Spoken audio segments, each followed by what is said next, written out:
see.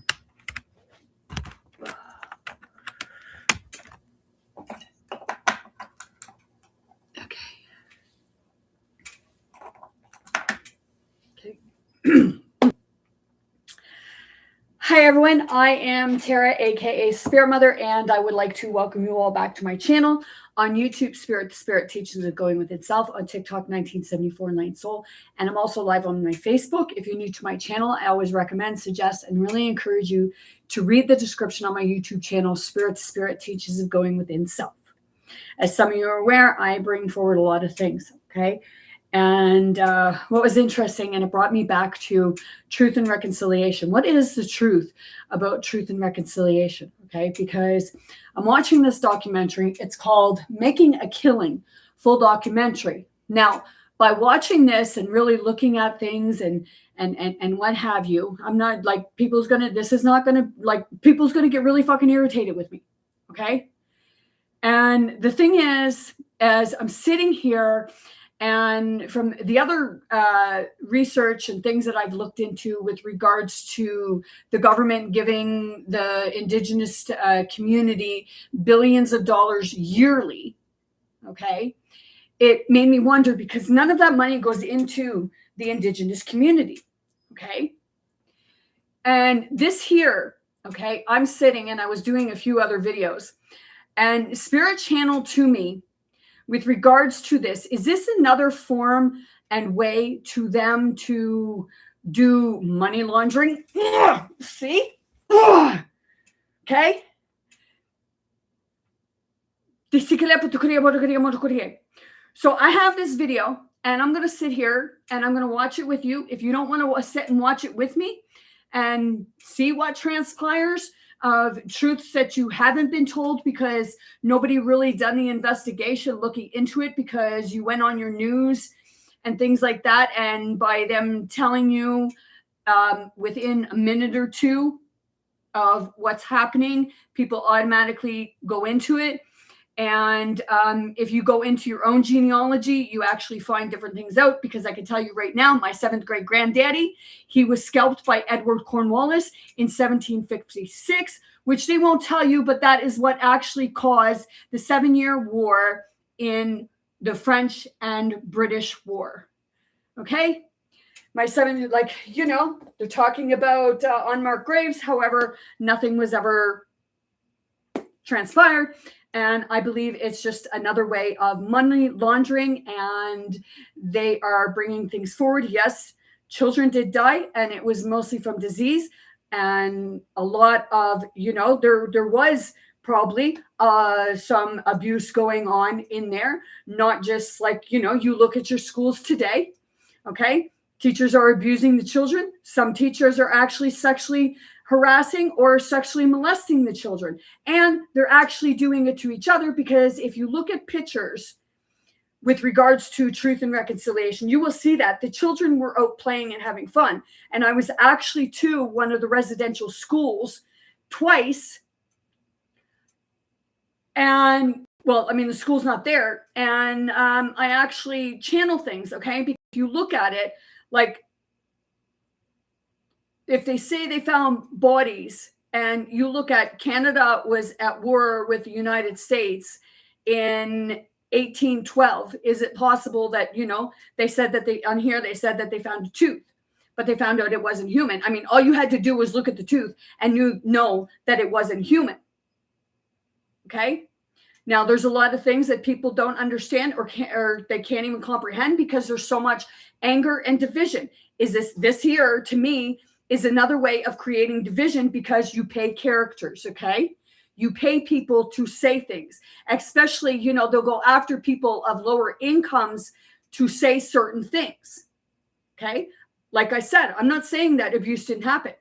You go to any boarding school, even now, or you go to university and look and see what happens inside the universities.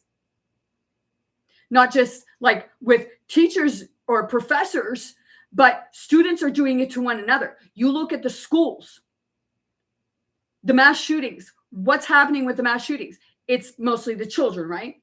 They're going in and they're shooting up the school. Okay. They're talking about how the European settlers came over and colonized. Actually, it was the British who came first, because Edward Cornwallis and his people came in 1749, even before the European settlers came along. But see, people don't look into that stuff. You just go with a narrative. Okay? And it's going to talk about that in here because, like I said many times, you know, people will scream about this and that and about colonization, but they don't mind reaping the benefits of colonization. You're living in a home, are you not? Maybe some of you are not. But with regards to the indigenous, your whatever you call them are actually getting billions of dollars each year. But you probably never took the time to look into that. You just scream and say, but you know, I'll tell you right now, everybody deserves a retribution because it's happened to everybody. And in the residential school, it wasn't just what you perceive to be Indian children. It was actually a lot of the European settlers that come over too. There were white people there, and there was a lot of Indians that came over as the European settlers. I know because it was my family, because people think, oh, well, you're not French. There were French Indians. But did you take the time to look into that? Probably not. And people say, oh, the Métis and the Creeds and all this stuff, they're not real. What the fuck? How about you have a gander of this? Because there's on the CBC News back in 1990, they had who was a prominent chief, but he looks just as white as I do. So, you know, you don't have to stay and watch it with me, but I do recommend you watch it because you may become enlightened. And that's the part of the truth and reconciliation. And everybody wants to point and say that it's all the white man. But with all due respect, it was your own people doing it to you too. More so your own people. But you don't want to look at that, do you? Of course not. Because that means, with regards to truth and reconciliation, that means that your own tribe has to take responsibility for their own actions, okay? Because let me put it to you this way.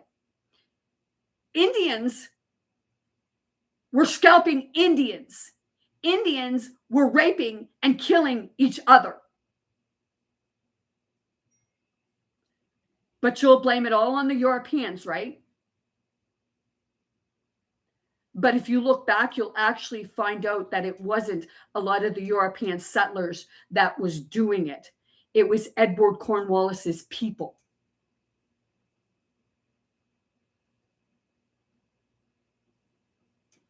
But you won't take the time to look into that, will you? So if you won't take the time to look into this stuff, maybe you should zip your lips, lock it, and shut your fucking mouths. Let's start. Oh, it ain't going to start by pressing my computer. Okay, hold on. Si la vanascia la creata criptui. Sikimota e mulertare e degresse creato cripturiamo tucurisi. E sucuriai me cotugurian sur la marasa real.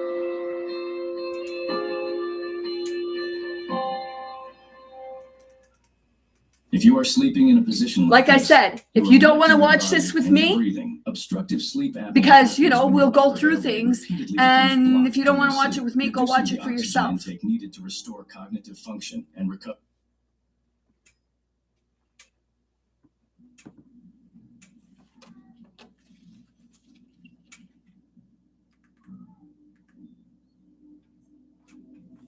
This is true truth and reconciliation. Are you ready to get truth? Unfortunately, have some bad news, which is that the venue here has now said that we need to leave. I didn't run for office expecting everyone to applaud. Not one, not two, but 3 hotels in total said, you can't have this group talking about that in Kamloops.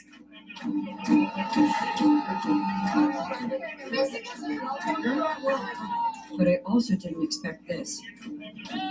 Being swarmed by Canadians indicting themselves for charges of mass murder, or having to take on an industry ready to exploit their guilt. It matters, right? Because we want the truth to be. But that's where I found myself. Confronting stories that could not be questioned. Narratives manufactured. People want reconciliation, but they don't want the truth. You're not gonna not see that. Seriously.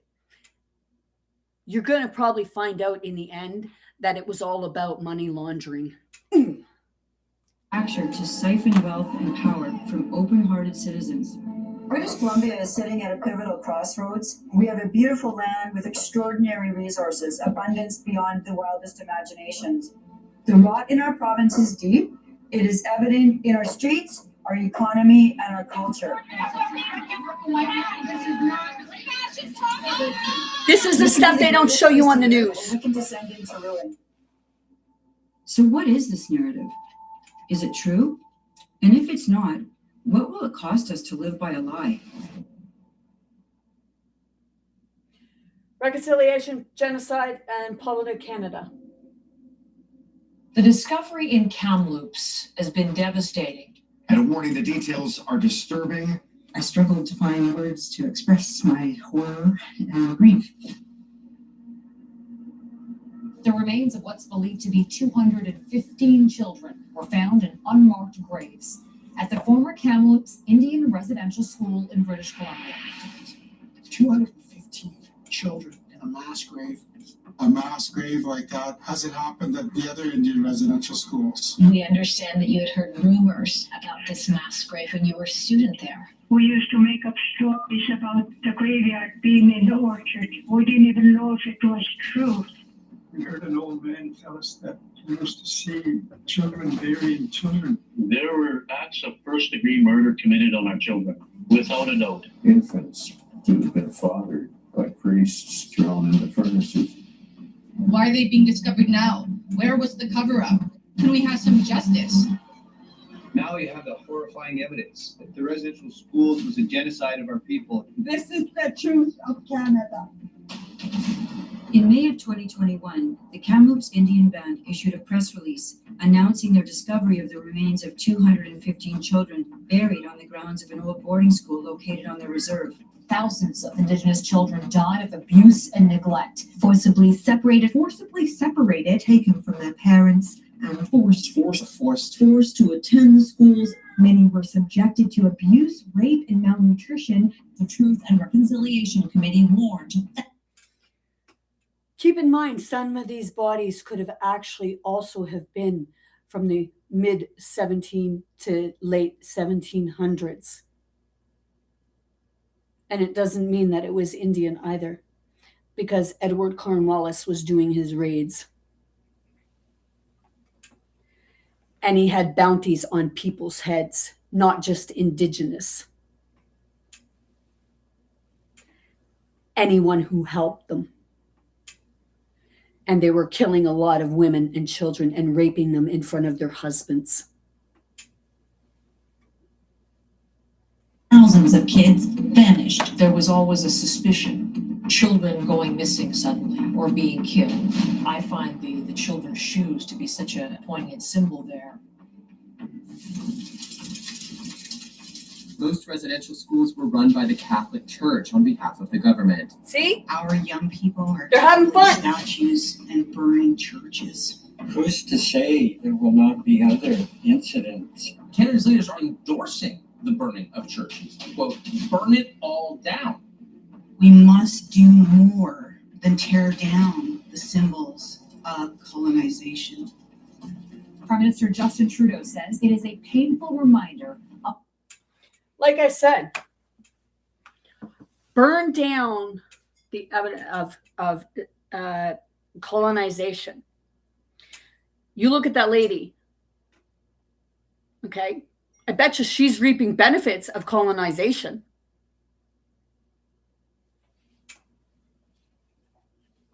That dark and shameful chapter in our country's history. Indian residential school survivors are finally being heard after so many years of silence and disbelief.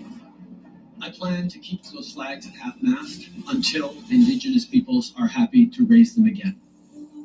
In the wake of this announcement, over 100 churches were burned or vandalized, and Indigenous tribes across the country made similar claims of discovered burials. Canadians all believed the evidence of these horrific atrocities seemed indisputable. It didn't take long.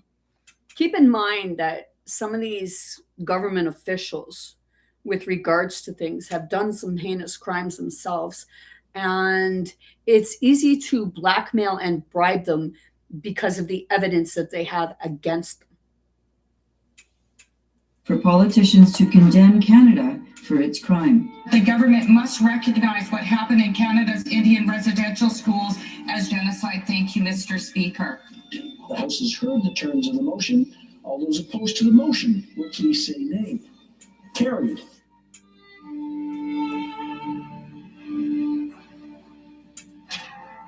There are new developments regarding a 2021 story out of Canada. Stories dominated the headlines around the world. It is now believed that the stories of these mass graves could be false.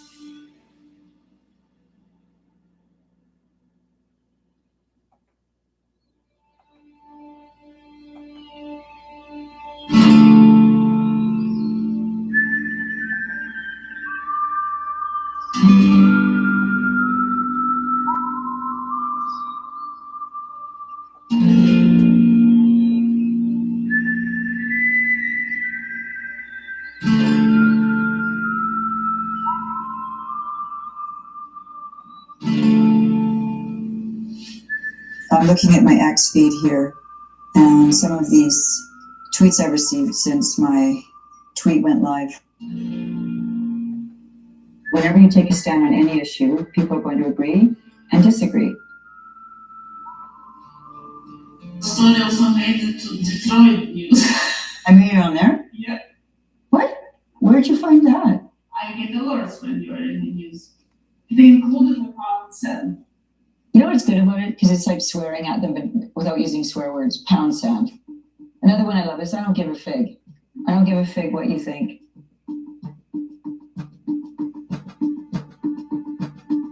I was born and raised in Vancouver. I'm a fifth-generation Vancouverite. My family goes way back to the beginning of British Columbia when it was a frontier. So I have deep ancestral ties to Canada. One sec, please. Sorry about this.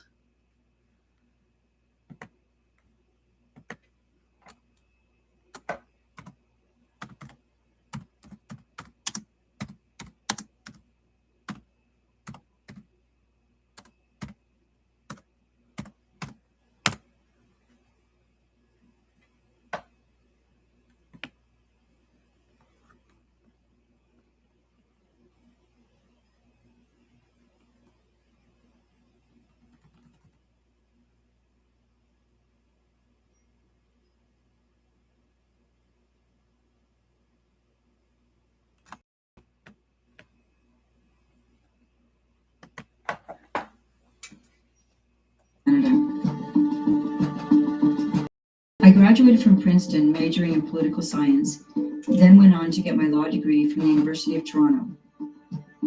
Then I moved back to BC and opened my own legal aid practice defending young offenders. As far as how I got into politics, I guess I just started to see the overall living conditions in the city continually getting worse. The number of people across Metro Vancouver. It's that part of how dare you question them. Continues to grow. A third of British Columbians are considering uprooting their lives and moving to another And like province. I said, people want reconciliation, but they don't want the truth. I have not been active in city politics before. I've just been watching this, and I just had to get active because a lot of people are struggling. Dallas Brody, the Conservative candidate, rejected and elected for Vancouver Kilchena. Everything is a mess right now. It was obvious what was on people's minds. I learned as a defense lawyer that evidence matters. We need to hear both sides of a story to figure out if it's true. But as a politician, I soon found out that some of Canada's stories were not to be disturbed when an unusual lawsuit crossed my desk just a few months after my election. Knowingly spread. Over the weekend, Vancouver Colchana Conservative MLA Dallas Brody posted on social media showing support for a lawyer who requested a change in the training material at the Law Society.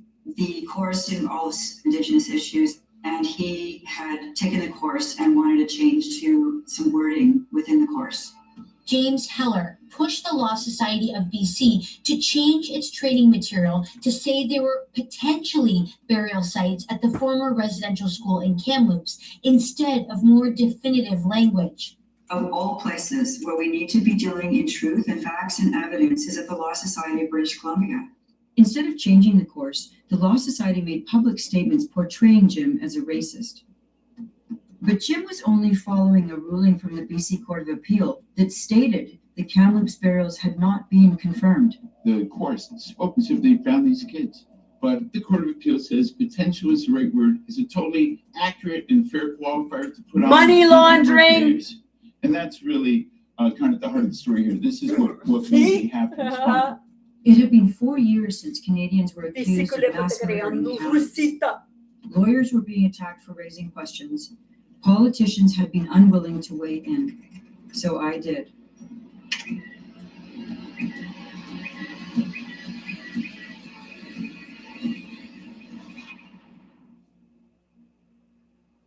Leader John Rustad. See, if you question something with regards to something that, they're pushing a narrative, if you question it and it's something different, what they do is they say that you are racist when these same people, they don't have a fucking racist bone in their body. People will try telling me now, oh, you're racist, you're racist. No, but maybe you're in denial of the truth. Has kicked out controversial MLA Dallas Brody from caucus after her comments about residential schools. I think it was very inappropriate. I was actually hoping there'd be somebody on the corner with a petition to recall her.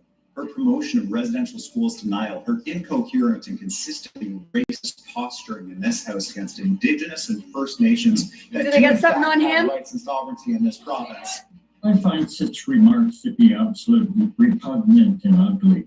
I absolutely do not understand why this was her hill to fight on. As a lawyer and as a person who knows that I have not said anything wrong or untruthful, I needed to stand up and say this isn't okay. However, Alia Warbus says that questioning the narratives of people who live these atrocities is taking us backward in reconciliation. Where I think this has all gone sideways is that if it takes you backwards in reconciliation because somebody is questioning a narrative, then you are actually not seeking truth and reconciliation.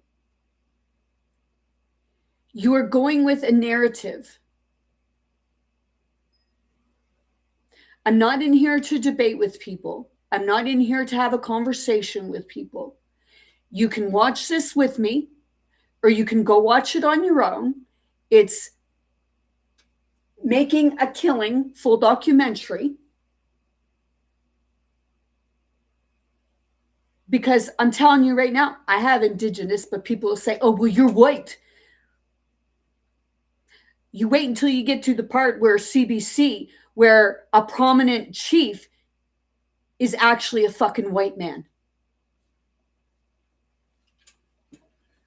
And that's from the 90s, so please sit with that one for a while. opens up the door for people to now question. To ask questions about it is racist. This is crazy. This backlash hurt. See, the government will say and push, you're racist, you're racist. Only because they are the ones with something to hide, because they sold not just Indigenous, but they sold everybody.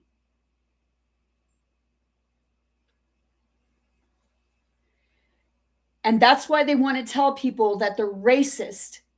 Because if they keep trying to tell people that they're racist, they're going to turn people on those people.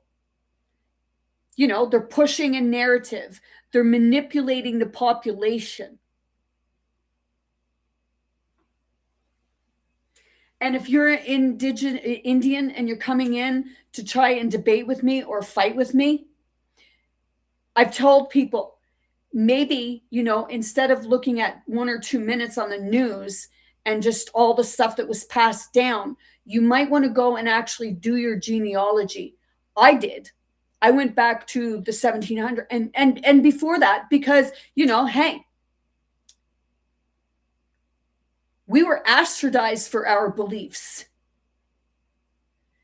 because we believe we had the same things. We were colonized, but we still had the natural remedies. My family even would rather go with natural remedies instead of running to you got a cold, you run to the pharmacy to get fucking cough syrup. Why not just grab a tea, honey and lemon, or hot water and honey and lemon to soothe your throat and get rest like you should, instead of going and putting chemicals in your body that shouldn't be there? Sometimes I couldn't eat or sleep, but it also freed me to ask questions I couldn't before. Until now, it had never occurred to me that there were certain people who might benefit from the belief that there were bodies buried in Kamloops. The truth is a threat to powerful vested interests in this multi-billion-dollar reconciliation industry. Money laundering.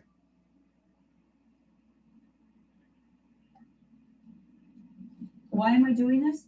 Because I love British Columbia and I fear very much for our future. Even though it's super uncomfortable, somebody's got to talk about this. They kicked me out of the party. They called me a racist. But they couldn't stop me from driving to Kamloops, and they can't stop me from telling you what I found. This documentary was put up and done a month ago. One of the first reporters on the scene in 2021. She didn't come to the same conclusions as the majority of reports. So, Drea, when did you think that there was something not quite right about the whole official story? Well, this was a huge story for BC. The whole world was watching. So I got here just to cover what everybody else was, that the remains of 215 children had been discovered. But very quickly, as you would think all journalists would find, there was a lack of evidence in that statement. I had interviewed people who had attended the school before. I asked them if they were aware of graves. None of them were. They found out with everyone else. And I sat and I looked over that and saw that we needed more answers and something wasn't quite right. Drea wasn't the only one to investigate the discovery, and she wasn't the only one to come up with missing evidence on the critical points of the claims. News swept around the world. We used to be known as Canadian peacekeepers, and now we became a global pariah, genocidal murder. I just heard somebody say they're all white people, but you wait until they get up at the podium when they're doing a conference thing. And the one who's doing the radar detection says that they cannot determine that it is actually a human body unless they dig it up. Of little children. Michelle Sterling is a documentary filmmaker and writer with extensive work in the formation and confederation of Canada. The fundamental problem in Canada, everyone has accepted this hearsay, and no one has required the evidence, which any normal country that stands on rule of law would have done by now. It seems shocking, but semi-plausible given all the history of agitation about residential schools. Tom Flanagan is an author and political science professor and former advisor to Prime Minister Stephen Harper. He is co-editor of the book Grave Error, which is a collection of works by academics and researchers. Until you start. So to all races, cultures, religions, belief systems,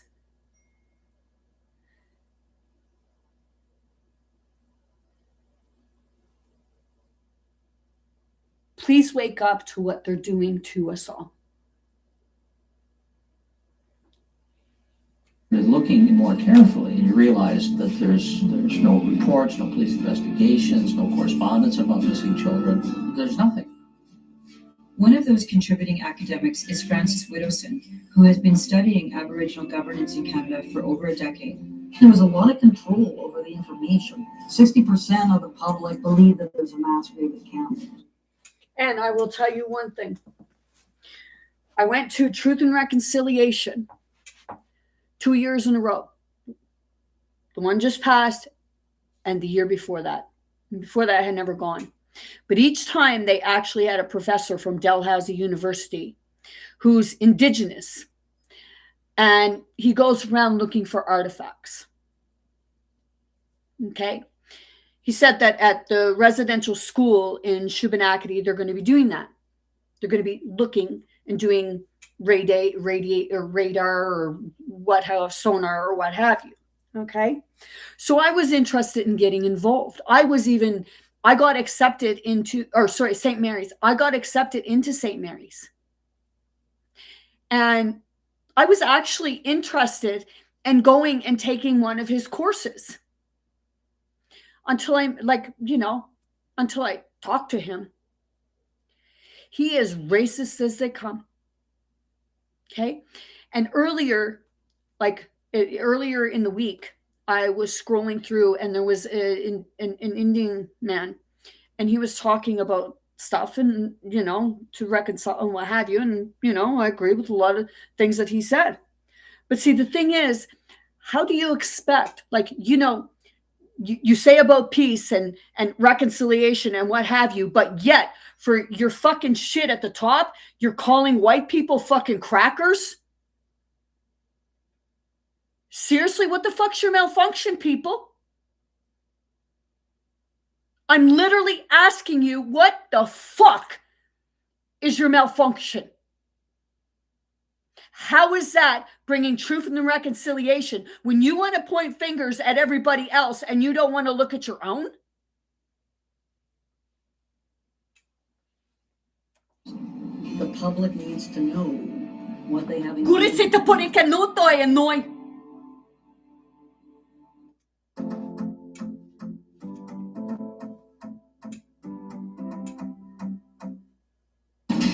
What builds greatness?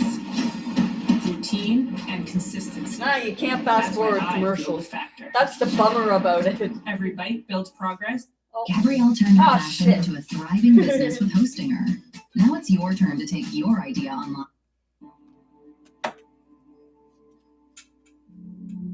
Residential school survivors, Indigenous leaders, and technical experts shared more details today about the human remains found at a former residential school. This is the part here. Watch her. We are here today because Indian residential school survivors were unrelenting. From those who witnessed the abuse to the... See, my question is, if these people know what they're talking about, why in the fuck are you reading from a script? Those who were required to dig graves. We will follow the evidence. We will follow the science.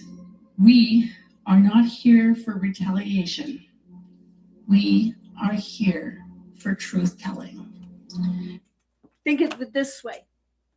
Okay, back in the 1700s and in the Canada-United States War in 1812, do you think that people were actually digging 6 feet down to bury their people? They were digging as far down as they could in order to put the people in there and cover them over. You go on George's Island. My 7th grade granddaddy, he was the one that petitioned Edward Cornwallis to get everybody off the godforsaken island. Many people died over there because of disease. The weather. Okay? But when you go over to George's Island, I know because I went over twice. When you go over to George's Island, there are no fucking grave sites over there. So where are the bodies of the people that were buried there? They're stuck on the island.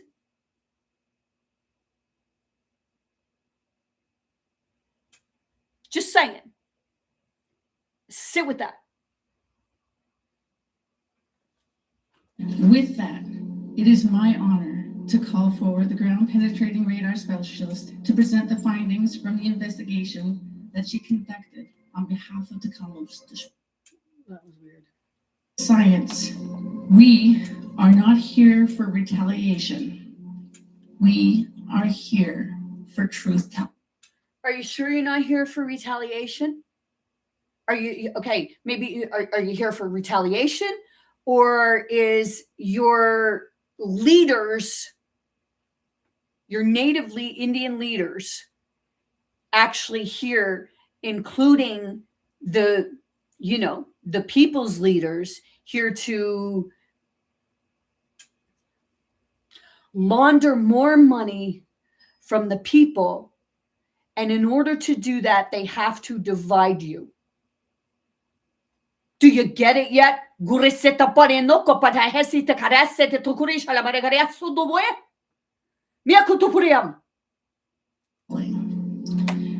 that, it is my honor to call forward the ground penetrating radar specialist to present the findings from the investigation. We will follow the evidence. We will follow the science. We are not here for retaliation. But you're not following the science. We are here for truth telling. With that, it is my honor to call forward the ground penetrating radar specialist to present the Matrix findings is from the fucking with the investigation documentary because that it she wasn't doing this conducted earlier. on behalf of the Kamloops District. In July 2021, the Okay. Kamloops banned. If people understand facial expressions, okay, and can read body language, and you watch this woman that's up here now, because the Matrix is fucking with it now, okay, because this documentary was playing fine earlier, okay. So how about we do this? Let's go out and we'll go back to that. These glasses automatically turn into sunglasses in bright daylight. All glasses have this tiny flaw, but we fix.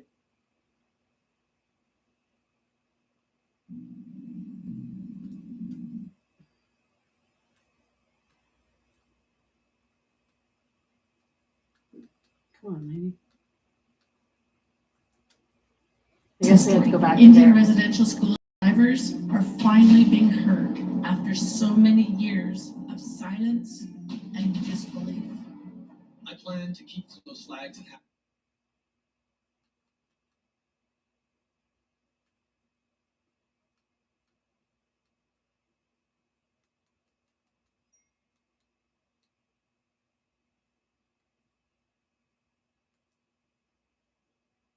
forcibly separated, taken from their parents. No, we didn't. How the frig? Priest. No, we did see that. We did see that. We've seen that. Let's go back to here. Trudeau says it is a painful reminder of that dark and shameful chapter in our country's history. Indian residential They're the school shameful survivors are finally being heard after so many years of silence and disbelief. I plan to keep those flags at half-mast until Indigenous peoples are happy to raise them again. In the wake of this announcement, over 100 churches were burned or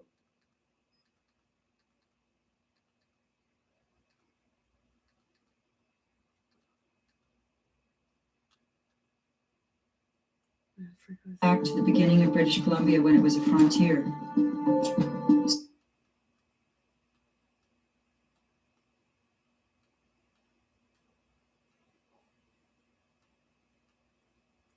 Peoples are happy to raise them again. In the wake of this announcement, over 100 churches were burned or vandalized, and Indigenous tribes across the country made similar claims of discovered burials. Canadians all believed the evidence of these horrific atrocities seemed indisputable. It didn't take long But yet they never for really found politicians any to bodies, condemn did they? Canada for its crime. The government must just recognize found what happened in grave Canada's sites. Indian residential schools as genocide. Thank you, Mr. Speaker. The House has heard the terms of the motion. All those opposed to the motion will please say nay. Carried.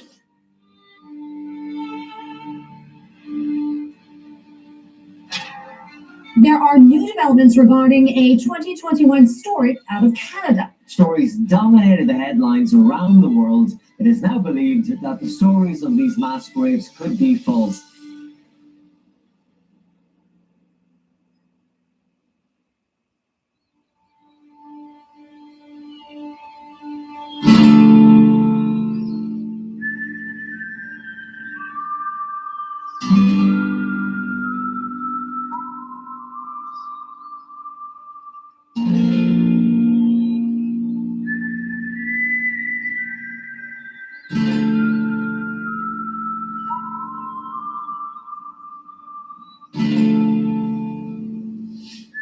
I'm looking at my X feed here, and some of these tweets I've received since my tweet went live. Whenever you take a stand on any issue, people are going to agree and disagree. Story also made it to Detroit news. I made it on there? Yeah, What? Where'd you find that? I get alerts when you are in the news.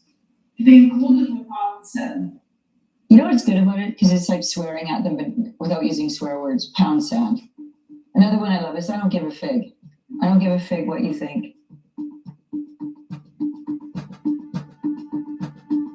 I was born and raised in Vancouver. I'm a fifth generation Vancouverite. My family goes way back to the beginning of British Columbia when it was a frontier. So I have deep ancestral ties to Canada. I graduated from Princeton, majoring. 1 second, please, because there's something weird here. Half-mast until Indigenous peoples are happy to raise them again.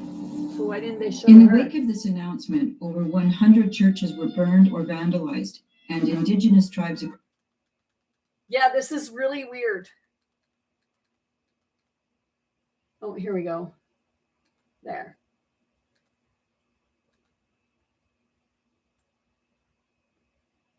Showing support for a lawyer who requested a change in the training material at. Okay. Here. Leader John Rustad has kicked out controversial MLA Dallas Brody from caucus. No, never seen that. Okay. Social media, showing support for a lawyer who requested really a change in fucking the training material at the Law Society. The course involves Indigenous issues, and he had taken the course and wanted to change Spiritual to swimming some lead play. wording within the course. James Heller pushed the Law Society of BC to change its training material to say there were potentially burial sites at the former residential school in Kamloops instead of more definitive language. Of all places where we need to be dealing in truth and facts and evidence is at the Law Society of British Columbia. Instead of changing the course, the Law Society made public statements portraying Jim as a racist. But Jim was only following a ruling from the BC Court of Appeal that stated the Kamloops burials had not been confirmed. There you go. It's spoken to if they found these kids. But the Court of Appeal says potential is the right word. Is a totally accurate and fair qualifier to put on the unmarked graves. And that's really kind of the heart of the story here. This is what made me have to respond. It had been 4 years since Canadians were accused of mass murder in Kamloops. Lawyers were being attacked for raising questions. Politicians had been unwilling to weigh in. So I did.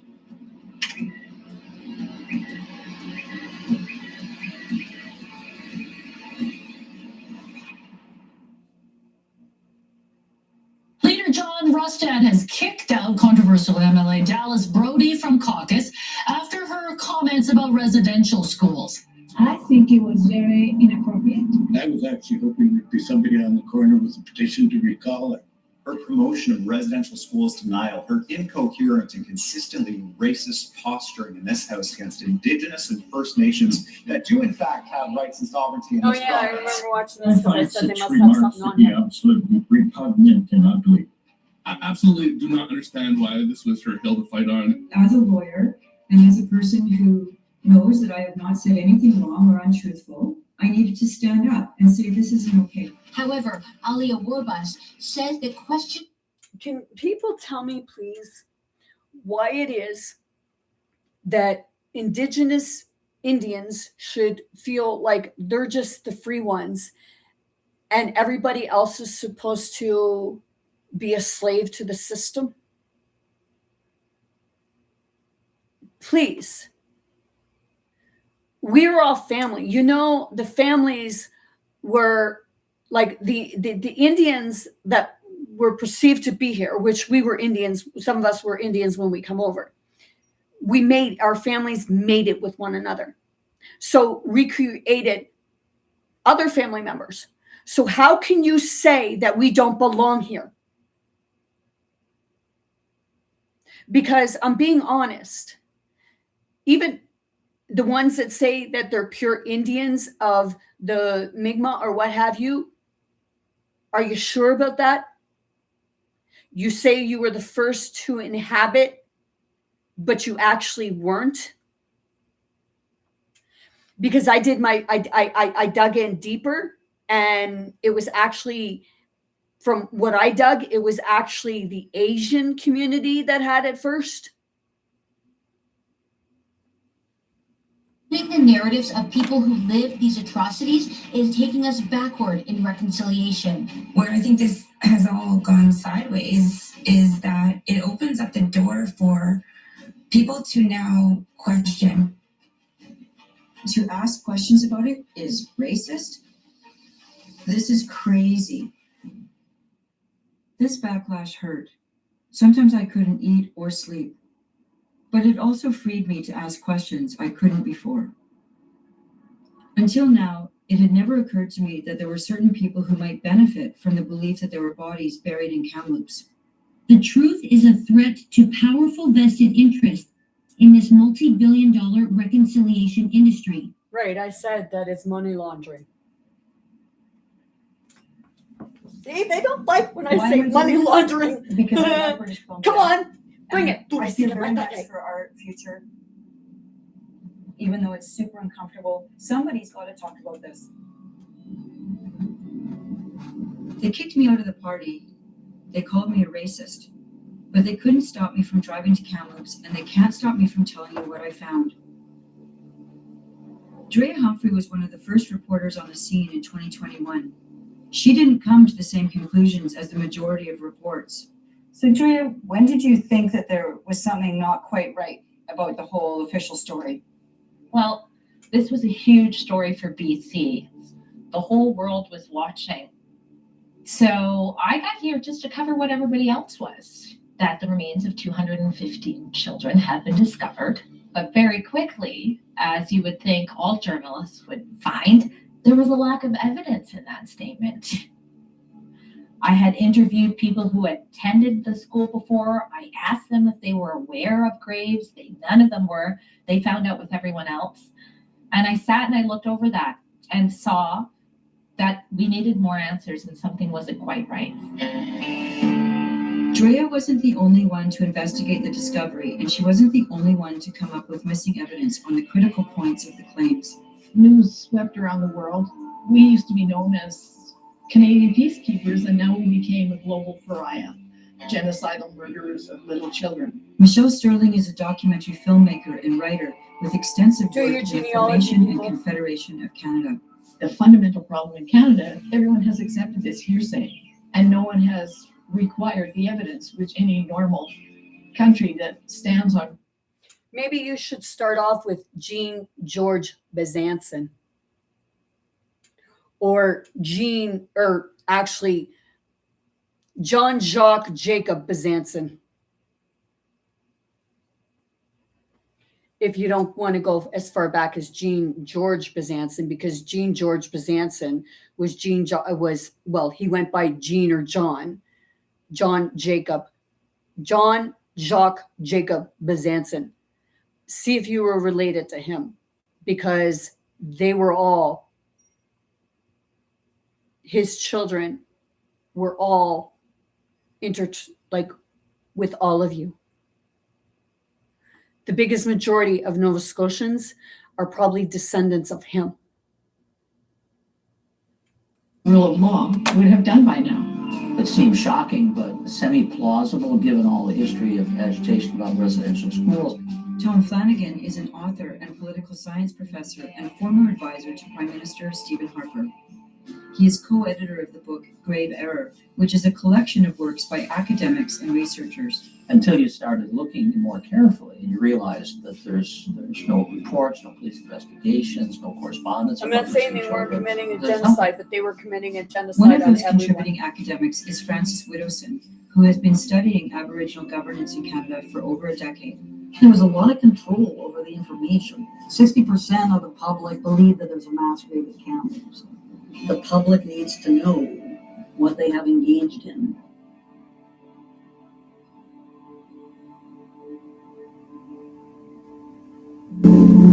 Residential school survivors, Indigenous leaders, and technical experts share more details today about the British human were remains actually the found at a colonizers. former residential school in British Columbia. We are here today because Indian residential school survivors were unrelenting. From those who witnessed the abuse to those who were required to dig graves. We will follow the evidence. We will follow the science. We are not here for retaliation. We are You here follow the evidence for and the science, truth-telling. but you won't follow the truth. With that, it is my honor to call forward the ground penetrating radar specialist to present the Watch her findings from face. the investigation that she conducted on behalf of the Kamloops Dishwapuk. That's the face of someone who feels pressured into doing something they don't want to do. Just by the facial expressions. But you'd know that if you could read facial expressions and read energy, because I can read energy through a TV, through distance, anything. In July 2021, the Kamloops Band unveiled their findings That was actually almost a look of fear. about the unmarked graves filled with the remains of 215 children they claimed to have found 2 months prior. Good morning. I am Dr. Sarah Bollier. I'm a faculty associate at the University of the Fraser Valley. Anthropologist Sarah Bollier took to the stage to present the evidence, which consisted of 3 elements: ground-penetrating radar, the retrieval of a human tooth and rib bone, and the See? stories of Watch Indigenous this. elders. The juvenile. Okay. I'm going to Evidence pause which it. consisted of 3 elements: ground-penetrating radar, Now, that does not even like remotely look like what a body would look like. This says adult burial, and that says child burial. the retrieval of a human. Now, they say that is they refer to this as a human tooth. You look at that, and you can obviously tell that that is the tooth of a canine, a wolf, or a dog, or something. Tooth and rib bone, and the stories of Indigenous elders. The juvenile tooth was excavated, I think, in the late 90s or early 2000s. The juvenile rib surfaced in the same area in the early 2000s and was brought into The rib of an museum animal, by the same HRS, animal that identified as a owned juvenile that rib bone tooth. and then documented subsequently from there. Sorry? Would have been from the same animal. The tooth and the rib. The juvenile tooth was excavated, I think, in the late 90s or early 2000s. The juvenile rib surfaced in the same area in the early 2000s and was brought into the museum by a tourist, identified as a juvenile rib bone and then documented subsequently from there. It turned out the tooth was not human, and no one seems to know where the rib bone is. But that was what the kind of bait was for people, because you're thinking, See? Oh, I see right there. That's the root. But it would be an animal. there is some kind of material evidence that shows that there are remains, but it turned out that that was not the case. I was honored to be invited by the Kamloops Dishwapuk to conduct the survey of ground penetrating radar, also known as GPR. Ground penetrating radar, GPR, cannot identify anything but an anomaly, meaning you'd have to dig it up to see. The suspected graves were found using ground-penetrating radar. While effective at detecting anomalies in soil, it can't see or confirm the presence of human remains. You can't tell even if there's remains, so how do you know that there's children as young as 3 years old? And that's because Sarah Bully evidently implanted this in people's heads. It fits with the Knowledge Keeper's descriptions of children having to dig graves. It also fits with when you have a juvenile burial. Because Can we actually have, like, see a copy of what they class as the records? Shouldn't that be made public?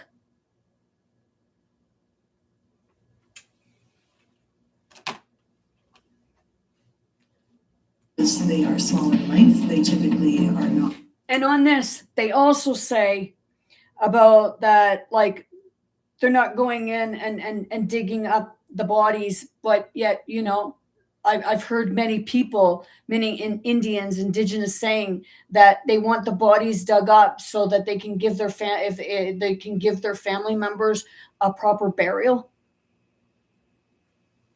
Dug as deeply. The GPR specialist, she tried to say the graves are shallow because they were children digging them. They couldn't dig a 6-foot grave. In fact, underlying all that area is 2,000 feet of septic trenches.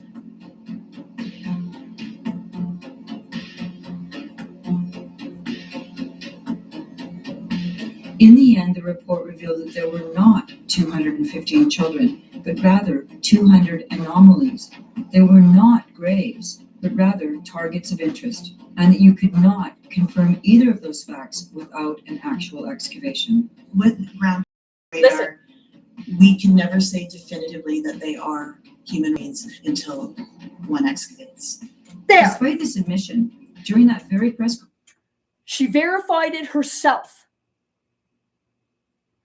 But they're saying that it's human remains, but nothing was ever dug up. Chief Casimir. It's all about a money grab, money laundering. And they're using the media and their weight and pull and power to manipulate people. And like I said, I'm not saying that, you know, there wasn't abuse taking place. Because abuse takes place in your schools, public and private schools, and your universities. But a lot of it is, well, you know by now. and others maintained that the bodies of dead children had been found. This ground penetrating radar technology is revealing undisputable proof that crimes were committed. We're calling up. But just prior to that, they were saying, well, we can't tell that it's actually human remains unless we dig it up. And if it's only like just down a little bit, then it wouldn't take much to dig it up, would it? You wouldn't need an excavator. Go in there with a few fucking shovels where it's showing.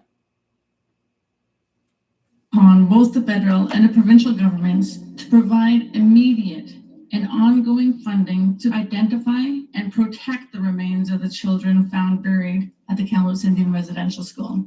It's undeniable that it's a money grab and money laundering. Money immediately. Yearly, they give the government gives billions of dollars to the indigenous, the native communities. Go look into it. But you probably won't because you're stuck on a narrative. Not just like even you take a poor person and you flaunt money in their face and see if they don't fucking spin a lie for you. those are great. There's no question our knowledge keepers from this community elaborate.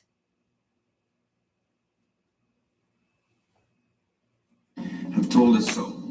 But even this testimony doesn't hold up to what is known about the history of the Kamloops residential school. Because like I said, residential school. it wasn't just Indian children that were going to that school.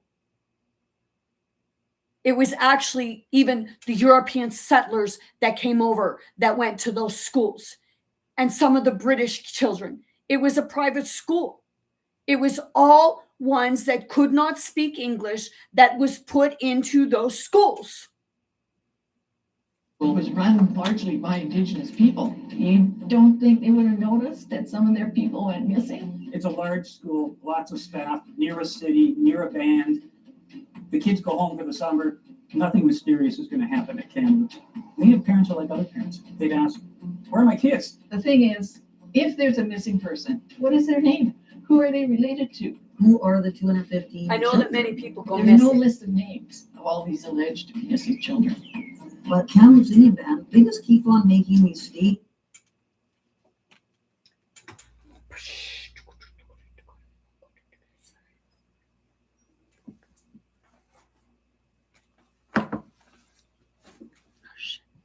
Don't sit on that. 1 second. I'm in my pajamas and I've been in them all day. And I'm glad I've been in them all day. Okay.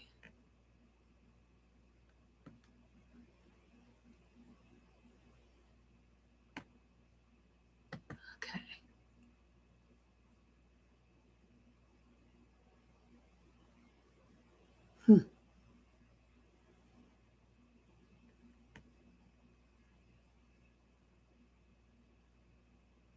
Wrong thing.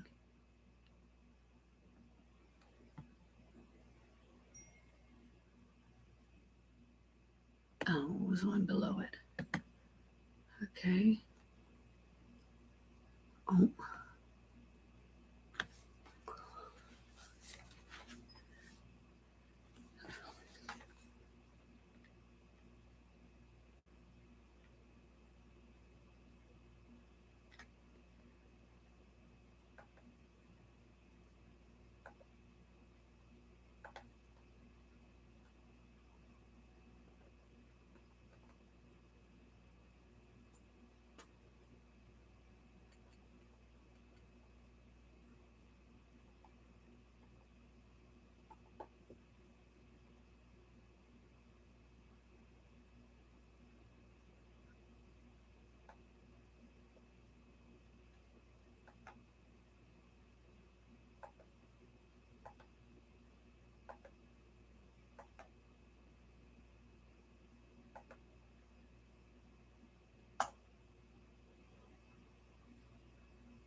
How convenient.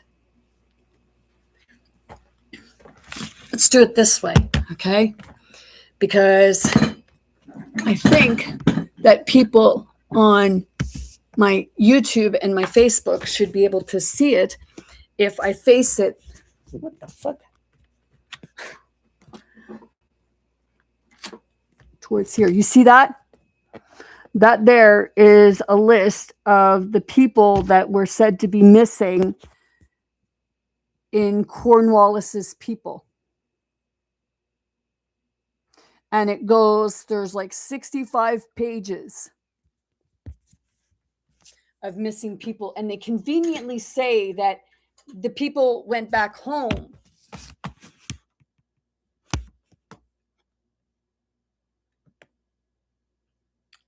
But did they actually go back home? Because there's a spin on also on the Underground Railway. You perceive it one way because you were told that narrative, but it's a whole other fucked up story.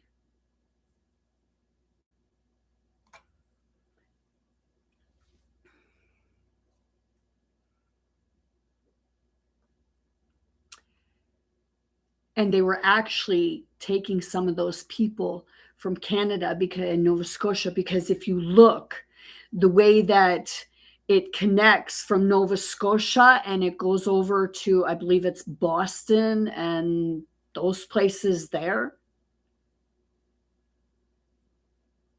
Just saying. And this was your government doing it.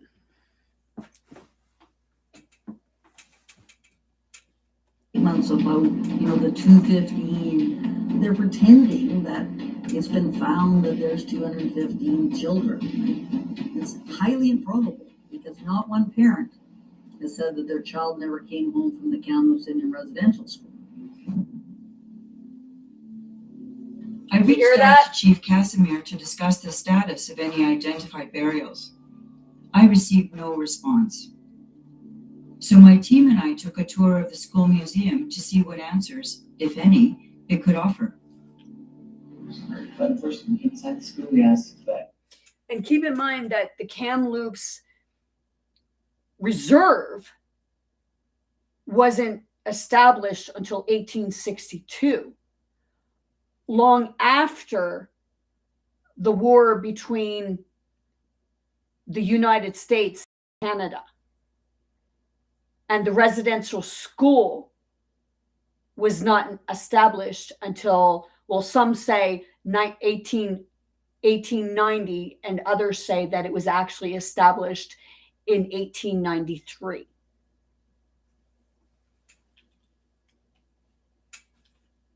So no photos inside. You are welcome to take photos outside. We just ask that they're facing towards the school, just because they're a sacred site. Make her 215 plus. We're included tour of that site as well. That is now the department's area. Like what used to be museums, we now handed it over to the last week by department. Who's the missing, which is the name for the children who are put on there. See, what I don't understand is if it's an investigation, a criminal investigation, why is it being handed over? Seriously. Why is it being handed over to someone else? They say, I looked up one thing and they said they were handing it over to the RCMP, which, a lot of people say about the RCMP. Well, the RCMP was actually more of the Indian Patrol, were they not? Oh my God. See?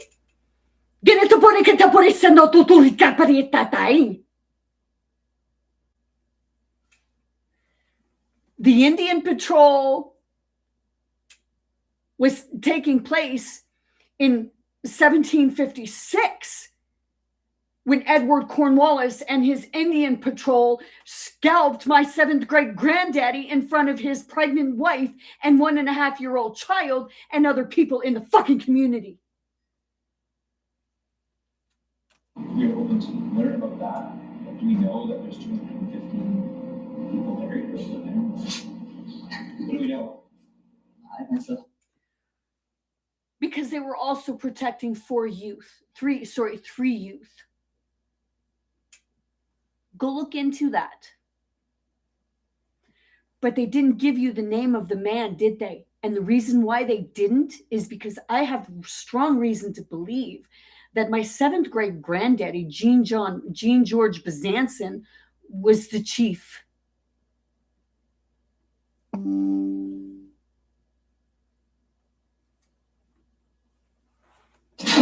I thought it would be a big part of the tour because this is the site, right?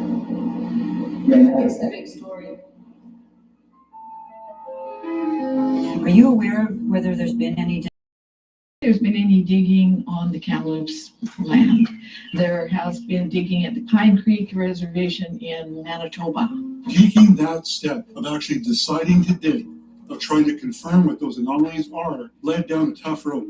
We began with community engagements after the 215 announced in Kamloops. The elders had a knowing that in the basement of the church that there were graves there. So they did ceremony, they did a dig.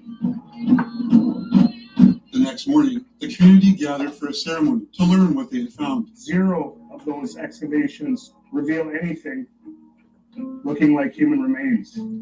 In this, you can see there are two giant rocks. Did you hear that? So this is the floor of the reflection. It's completely excavated. And there's just rocks and junk, old rubble. So no graves. Do you think the band should commit to doing this excavation? I doubt that they want to dig it up. They want to say it's sacred ground. And this is what people say. We know children died there. We know children were abused there. Why do we have to go up and dig graves to prove it?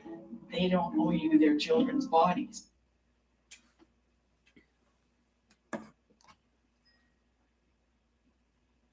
You know, it's called evidence, whether you know or not. Okay, let me see. In Lunenburg, 1791, they convicted and hung 3 of my cousins. They were the nephews to my 7th grade Grammy. They convicted and hung them on circumstantial evidence because they had a stick and they had boot prints. And someone said, "Oh, well, we seen them out in the middle of the bay." And they were looking through a window where, you know, in that time, the windows would have been all fogged up because it was cold at that time. But they hung 3 of them, and they said they only hung 2. But I done the genealogy, and they actually did it to 3 of them. So hey, show the evidence. It's not just word. It's not just word of mouth, because word of mouth is considered a hearsay. Give the people the remains, if there's remains there. Give the people the remains of their loved ones, so that they could do a proper burial. Because, you know, it'd be unsettling ground. But I don't fully believe that it was the Indians that would be creating any unsettling ground.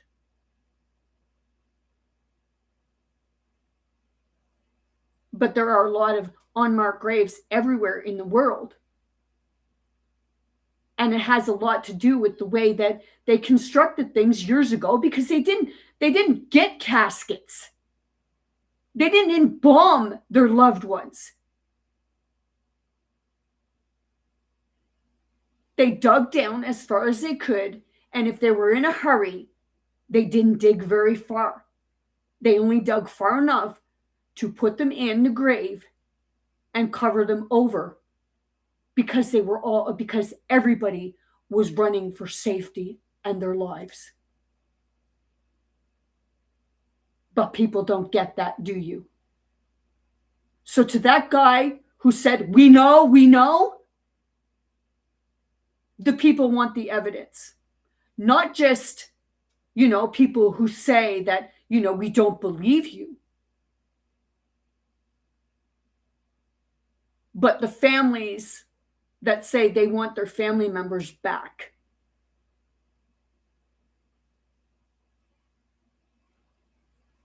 So seriously, this is not about finding your family or like bringing something to light. This is about money laundering. See?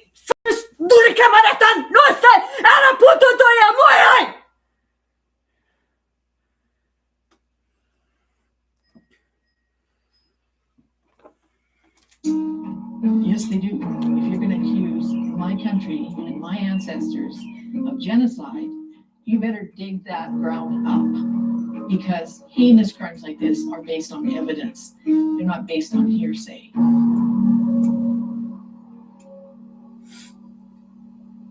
Over here is an area with a white opaque fence around it. What is that? Do you know what that is? And we've been told we're not even allowed to film pictures of that. That is sort of the area that leads towards the apple orchard. And that white fence wasn't here. So they've actually built a white fence to shut out eyes from what's going on. $12.1 million, we know for sure, has gone. Are you trying to plant evidence, of the other people that you killed that's gone missing other than the indigenous? So you're using them as your evidence?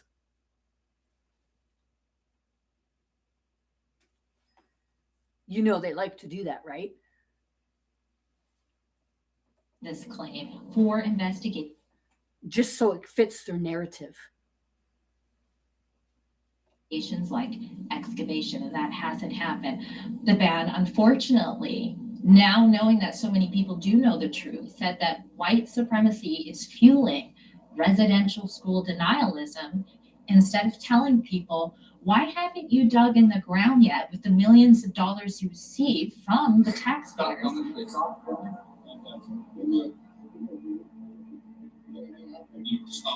I actually feel a little intimidated right now because Excuse me, I am Yes. the manager of the Of the museum. And we have to have application forms for anybody that comes here, especially since the confirmation of the unmarked graves in this property. Did the chief and council say that the burials have been confirmed? Yes. Regardless of having obtained permission to film from staff on site, we left at the request of the special security detail guarding what we were now told was a confirmed gravesite. But since no excavation had been done, this was impossible.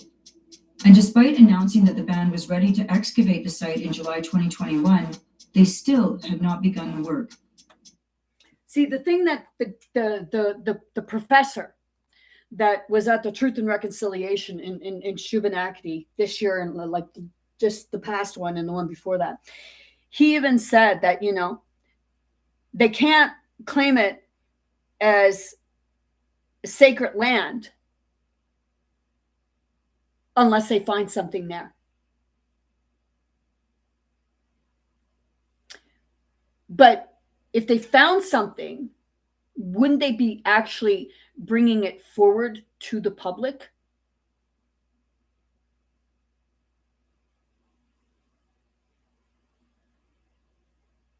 Seriously, it's another way to divide people. Okay. Like I said before, I went on the land of the residential school. It's now privately owned by some company. And there are there's burials there. There's something there because in certain places where I walk, I can feel it. I experience it. And right now I am experiencing an energy like there's something around me right now.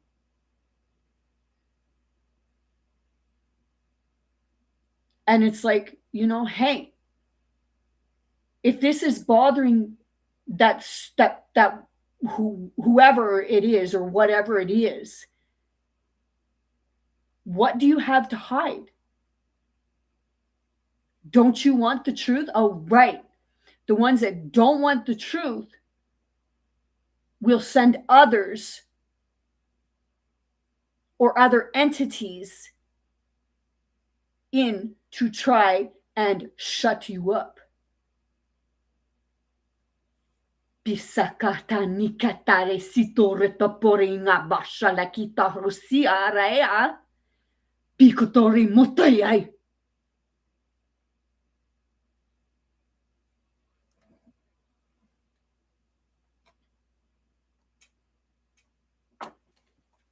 Back to Kamloops. Instead of having our prime minister say we are guilty of genocide, the world thinking that we killed Native children from coast to coast to coast, what about getting the evidence? The fact they haven't done that tells you the answer to the question. The chance to bodies at Kamloops is somewhere around 0. It would take 4 hours to excavate a grave. That's how long it would take to know if you had a body somewhere. Initially, I was willing to look at 4 hours to excavate a grave, but they're saying that children were burying each other and they weren't very far down. So why would it take 4 hours to excavate a grave? It's not like you're going into a 6 foot deep grave. And then it wouldn't even take that long.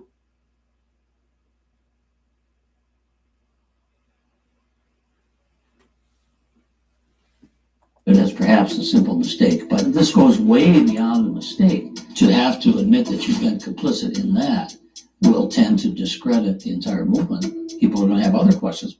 How could you engage in so many falsehoods over such a long period of time? This false claim is not insignificant. It is rewriting Canada's past and steering its future. Even now, hundreds of millions in taxpayer funds are still being allocated to bands across the country on the basis of the Kamloops false allegation. There have been all kinds of political gains as a result of this story. So it's been a huge winner for them. They've gotten money, they've gotten political and legal victories, they're working on more of them. They got hundreds of millions of dollars to look for more, well, I should say more bodies, actually to look for any bodies. So if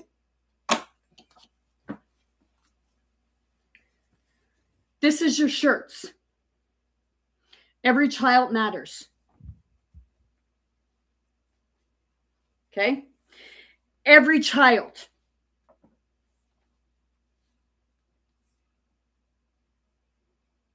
So if every child matters, does that not also mean that even the European settlers' children matter? Every child matters, right? But you're leaving those children out because you say they're the fucking European settlers? What the fuck is wrong with people?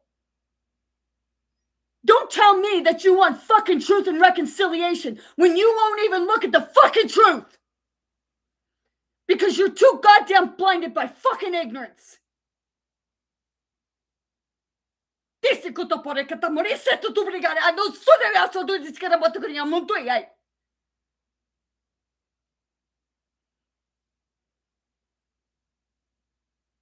Seriously. And to that professor, you're a fucking jackass.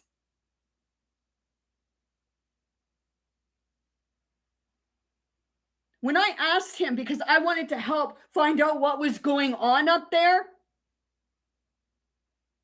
at the residential school, oh, he did not want me there. He told everybody, he told other people that went up and asked him, like, when is it? But when I asked him when it was, oh, well, go look on the website. And he's an Indian. But he's a fucking pompous, egotistical, self-centered bastard who is not connected with spirit at all. And maybe that's why you can't fucking find nothing. And maybe you should not be a professor because you even said right in front of everybody that you look down on white people because they know nothing about the fucking indigenous. Are you fucking mentally ill, man? You're even teaching your granddaughter to be fucking racist. You'd be one of the ones that would call me a fucking cracker.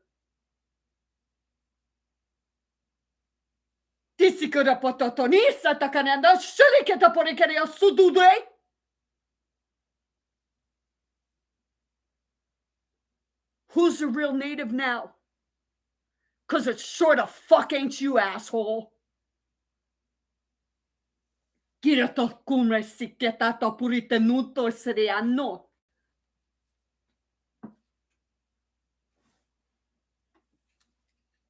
start tugging at the truth about the graves, then you start asking questions about the residential schools. And they don't want to give on it because they built so much else on top of it. It's like it's right down there at the bottom. You pull that one brick out, then the story about oppression starts to crumble.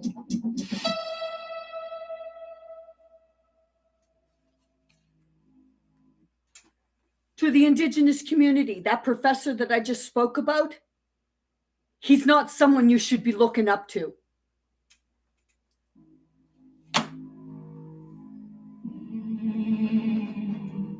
Mr. Speaker, today I rise to table an act to add to the criminal code the offense of willfully promoting hatred against Indigenous peoples by condoning, denying, justifying, or downplaying the harm caused. There is and has not been hatred towards Indigenous people. What creates the hatred towards any peoples is them. I'm not saying any specific group of people or race or what have you. I'm saying the ones you fucking put in power that stand up there and condone, and they are the ones that are spreading racism, not the fucking people.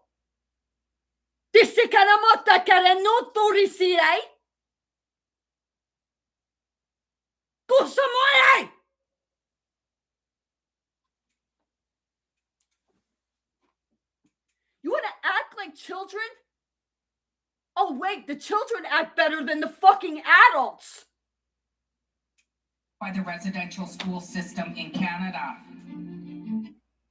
Make potty training easier with Rascals. Our premium training pants are designed for active little ones with an Ultraflex 360 waistband. And they teach racism in school if you're not fucking aware of that yet. Ready for every mess.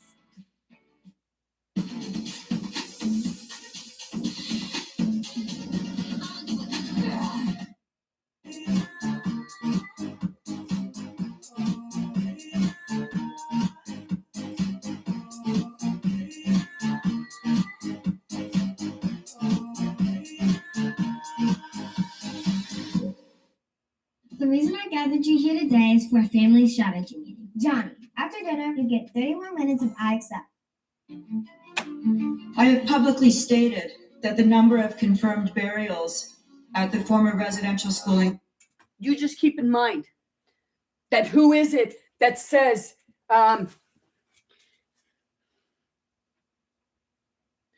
your government's supposed to remain neutral, right? But they'll tell people that, oh, you're homophobic or, oh, you're racist. Seriously. Are you fucking getting it yet? And, hey, when are you really going to accept truth with regards to the reconciliation? And I mean all the truth, not just spun narratives, because they want to money launder. Ugh, see? Every time I say money laundering, they try to come at me. Dice ka na moto tayo sa moto ya gura sa tusing moto tusreya.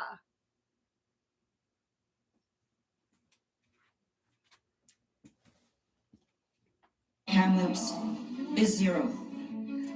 There is a difference between free speech and denying, justifying, or downplaying the harm caused by the residential school system in Canada.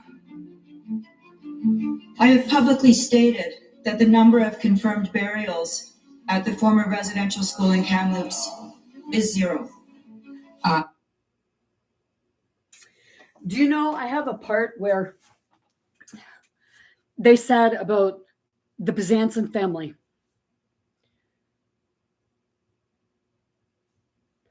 In Nova Scotia. They said, and we were Indians, they said that, the conceited ones, well, the good ones left, and they got rid of the rest of us. See, they took everything from us and claimed it for their own. And then spun the narrative. But you don't believe that, right? Well, let's see. Is Ecum Secum. That's much like a reserve, right? Well, the Byzantines got sent to Ecum Secum, New Chester, so like New Chester.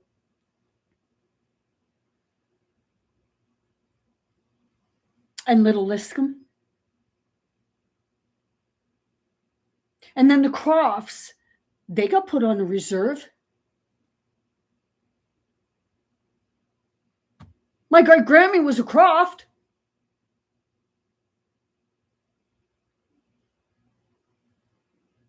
So seriously, people, what the fuck is wrong with you? What is fucking wrong with you? When I went to Truth and Reconciliation, do you know how many fucking dirty looks I got? What, because I'm a white woman?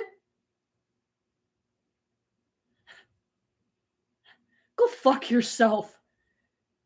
Seriously, literally, go fuck yourself. I'm more native than the biggest majority of you. But you call yourself native? There is a difference between free speech and inciting hate. This is the truth. Residential school denialism is inciting hate, full stop. Denialism is violence, and denialism is hate. Everybody said yes. So I guess the denial of the actual truth, because people are questioning their narrative, they incite hate towards us. In residential schools were genocide. It's not that people are denying that residential schools existed, but rather trying to twist or manipulate basic facts to try and undermine or shake public confidence in truth and reconciliation. There's no evidence. Show the evidence for the people. Show the evidence, not just say. Show the actual fucking evidence. Oh, wait, they can't. The denial of residential schools in unmarked burials is on the rise across Canada. How? Because as long as they continue with that narrative and not show any evidence, they continue to gather fucking money. But hey, you know, they gather money for the indigenous community, the indigenous high-ups get billions of dollars a year, and you people get and the people get nothing. But you're saying that you get nothing when you actually do get something. Only the ones that you have as, you know, your government keeps you fighting with other people.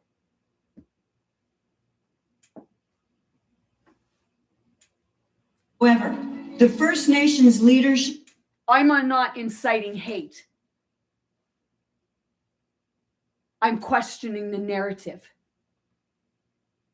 to actually get the truth.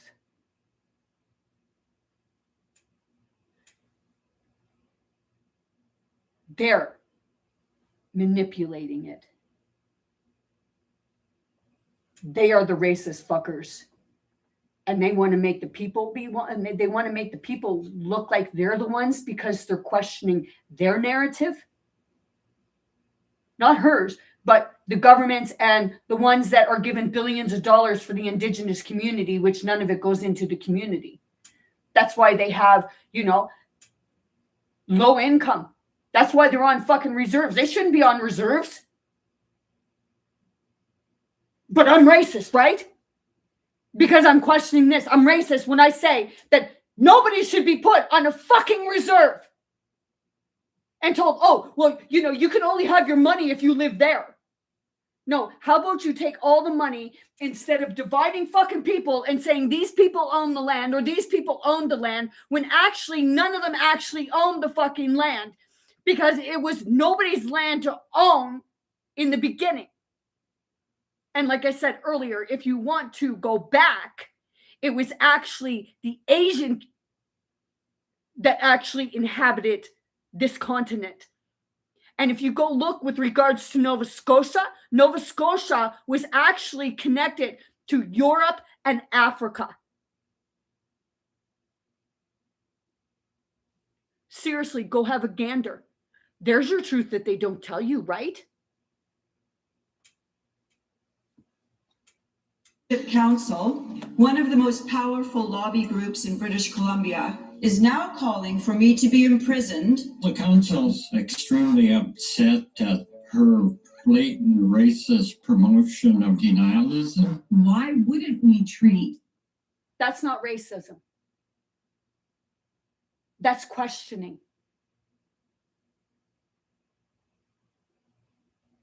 Indian residential school denialism like we would the Holocaust in terms of hate. And nobody's denying that the residential schools were there. But the residential schools, they had the Germans, they had the European settlers and everything in there because none of us could fucking speak English.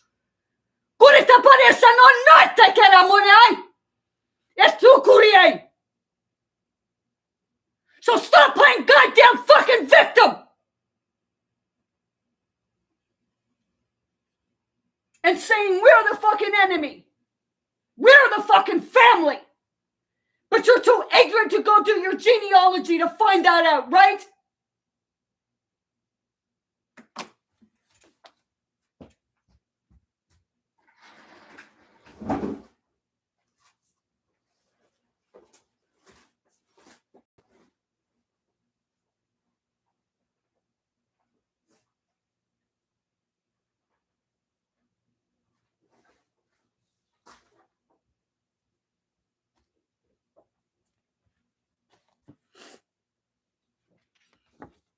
There's my granddaddy. There's my granddaddy. And there he is there. There he is there.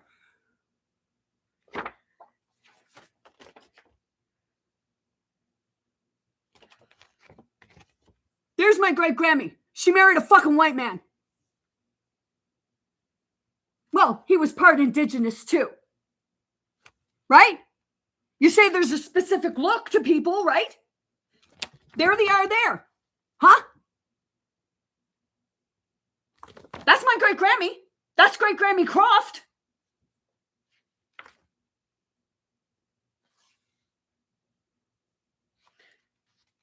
There's right there too. Huh? See it? See it? She looks pretty fucking indigenous Indian to me.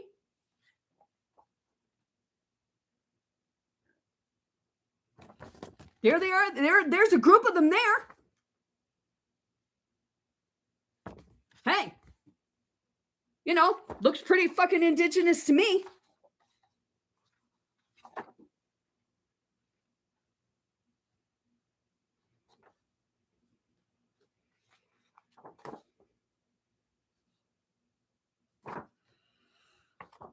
There's my grampy right there. He looks pretty fucking indigenous to me. But see, both the Croft and the Byzantines were Indians.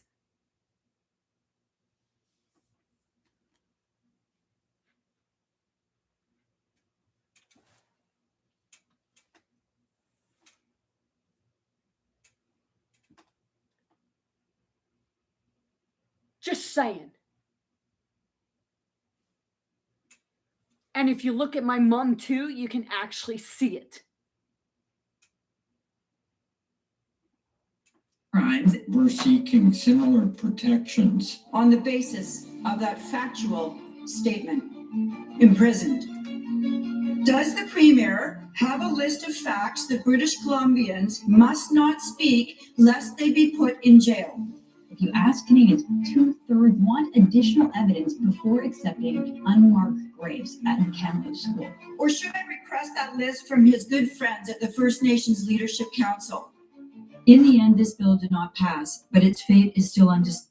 How dare you question any of their narratives? Especially ones that keep people divided.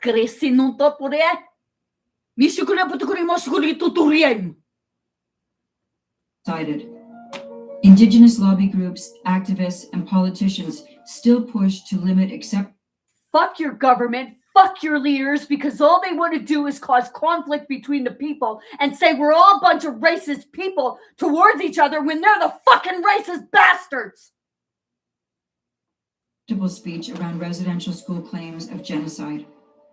How dare you question their The narratives? problem with residential school denialism is that the term is used so broadly by academics and government that it's sometimes applied to things They're the ones that are true. inciting. Earlier violence. this year, a Vancouver area teacher was fired as a denialist for saying that most residential school deaths were due to disease. Well, I don't think the word genocide is something that you would ordinarily use. It was. The biggest majority of it, it was. The stuff was disease. But you take kids, okay, and you look at the fucking playgrounds of your schools. Don't you see kids fucking bullying each other? Or don't you get it? Non si come a noi.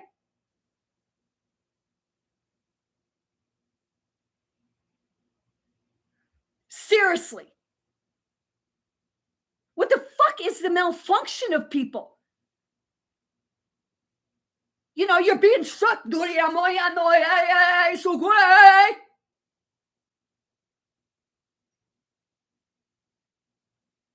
like me? Well, you know.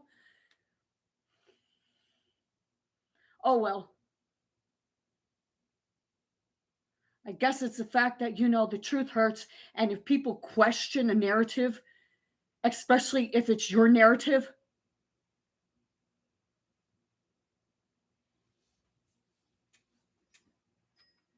I don't care if you're white, brown, purple, pink, green. Go fuck yourself.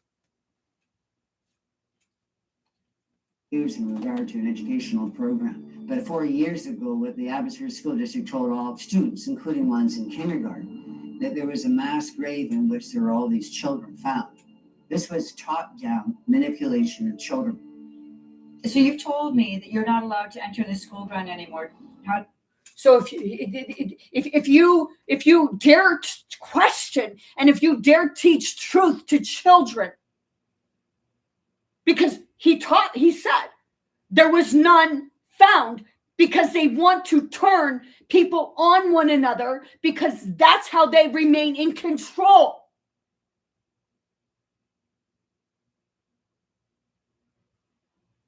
But go to sleep. Go to sleep. I don't want to hear it. That's not true. You're racist. No, you're fucking ignorant and living in denial. Did this happen? On May 31st, 2021, news broke of the 215 murdered children. There were kids who had red hand paints on their face. Many kids were crying, and many were really angry. And the principal came on through the PA system, and he said all the teachers. They start inciting hate into the children from the time that they start school, and sometimes even in toddler. Kids don't see differences. Better make the kids afraid.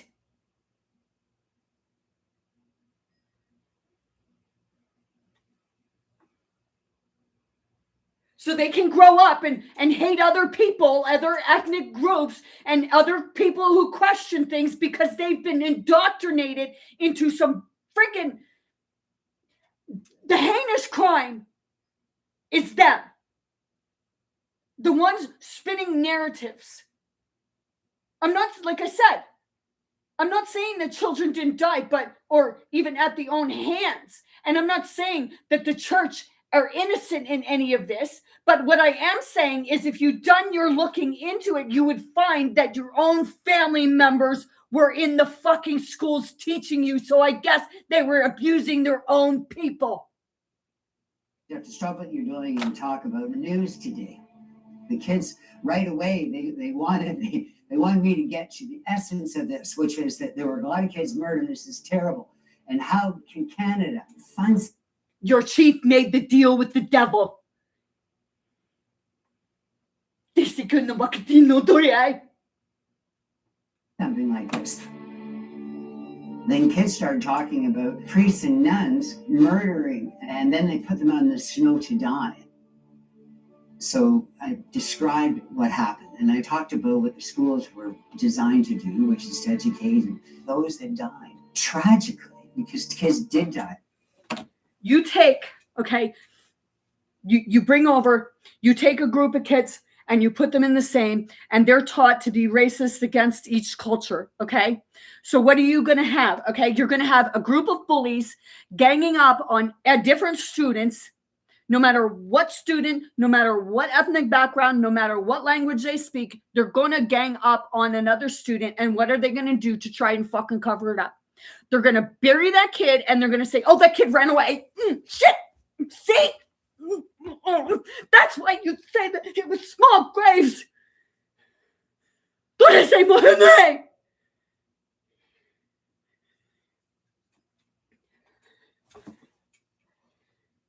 Residential schools did so from disease.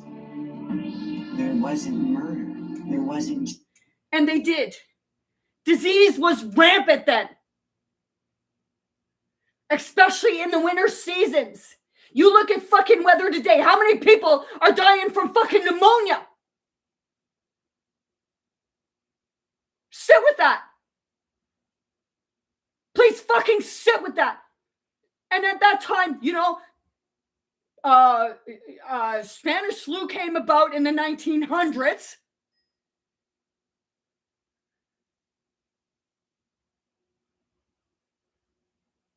Measles. Different diseases, but you'll say the European settlers brought it over?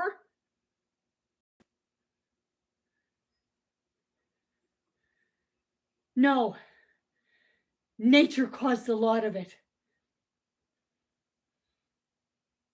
And if there was some malnourishment there, it was because your government wasn't giving the fucking funding for it. Genocide. The teachers in Kamloops and everywhere else in Canada where they had residential schools didn't murder their students. All of a sudden, a look and two male vice principals came up, and they decided that I was an immediate emotional or physical threat to the students. And of course, they're using safety against me, that I was a threat to kids by telling them that all these children weren't murdered by their teachers. So I was locked out of the school. And I didn't get an explanation. I haven't taught since. The children actually need help from the adults who have been indoctrinated. You haven't taught since then? No. To be directed to lie to children is something that I'm unable and will always be unable to do. While Jim was fired for teaching historical fact, school boards across the country still uphold and repeat the false claims of Kamloops every year on National Truth and Reconciliation Day. This national holiday was created less than a week after the false Kamloops. They use this as every child matters. But like I said, all of the children that could not speak English was put into those schools to learn. Announcement. So stop claiming it as your own. And year after year, it reinforces the narrative of genocide in schools and beyond. It is a solemn day of reflection. Educators in the Vancouver School District say it's crucial. So you're saying it's us. So let me see. I want to know, to the Indigenous leaders, when are you going to give us retribution?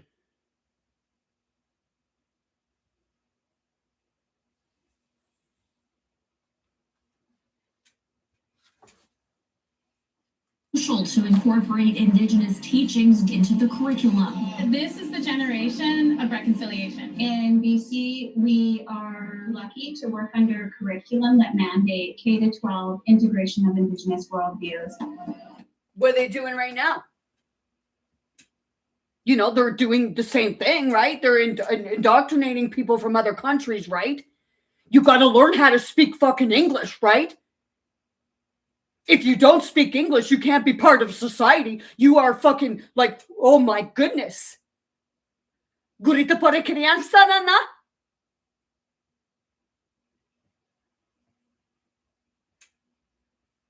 And don't blame it on us or anybody because you stopped speaking your language. Because the world said that you had to speak English in order to fucking fit in. I'm remembering my languages of my ancestors. When are you going to realize that it's time to stop blaming everybody else because your language was beat out of you by your fucking leaders, including the indigenous leaders? Because they had to fit in, they had to get paid, you know. They did join Edward Cornwallis because the money was good.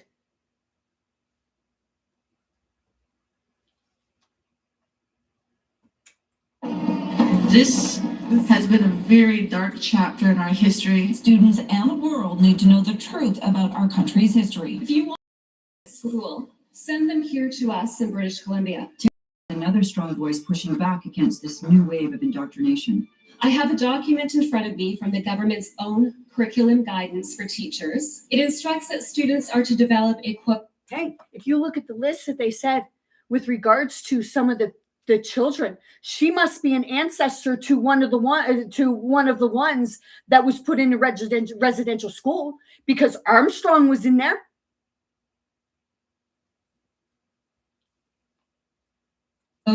Mindset of cultural humility. In our classrooms, our kids are being taught to not take pride in their culture, but to be ashamed of it.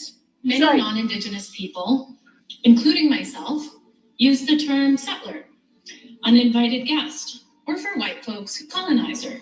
This government and every other party in this house. But that's not inciting racism? He's got him my name! Seriously, that's not inciting racism.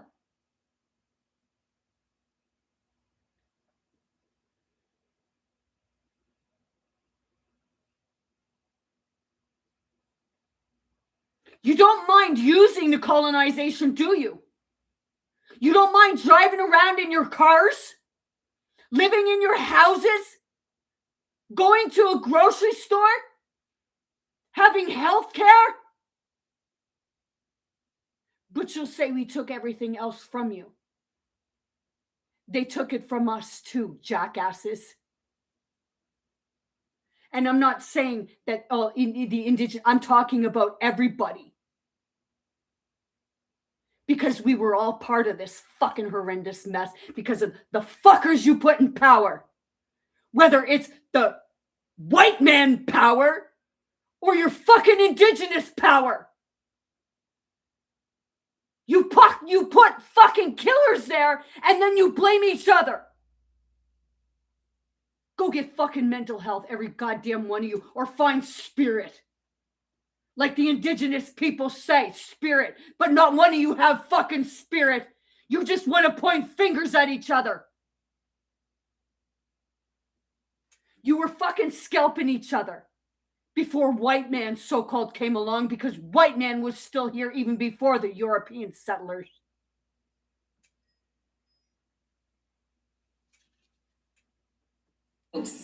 They continue to defend the practice of land acknowledgements in our classrooms, the pinnacle of humiliation rituals. I rise today to introduce the Land Acknowledgement Prohibition Act. Land acknowledgements are the anthem of a suicidal. You know, I was told that at a school, children were not allowed to have their Christmas concert. What, because others may get offended? How about you integrate? Oh, wait, you can't because you're too fucking ignorant.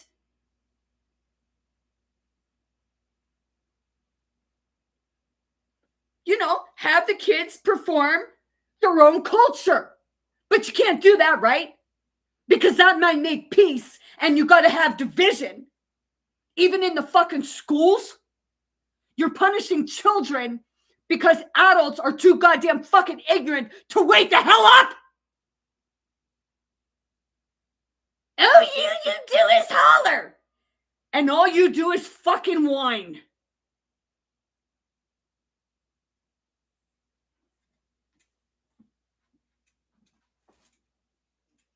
Nation. They're recited in classrooms, boardrooms, and before virtually every public event. They're repeated ritualistically to instill the belief that our country is illegitimate, that our ancestors are evil, and our history must be up. You're telling kids that their families are killers and murderers.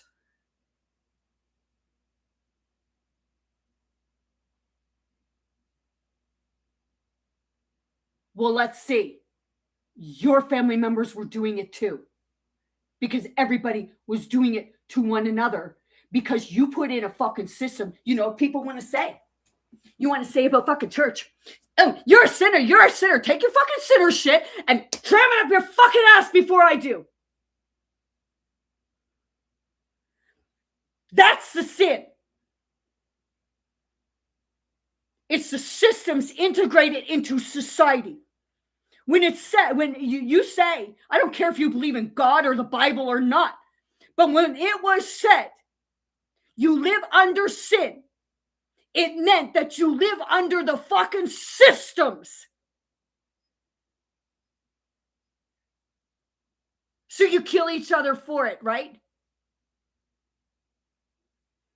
Get a fucking clue. Don't like me? Good. I don't care if any of you speak to me ever again.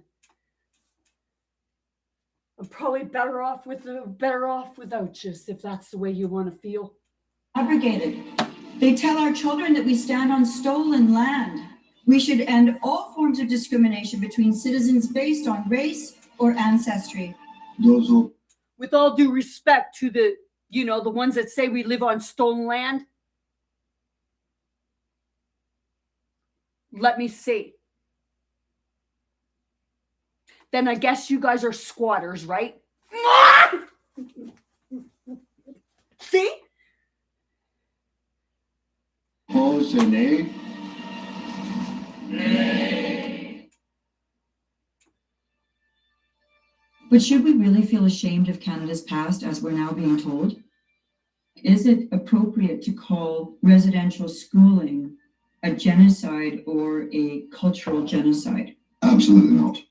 That's a I see a lot of Native people, Indian people going to university, going to colleges, going to school.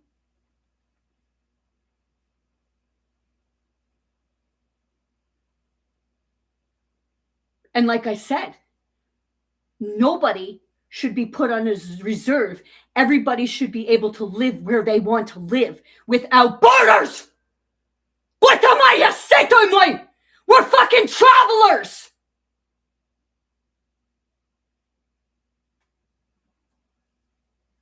Honesty of the historical truth.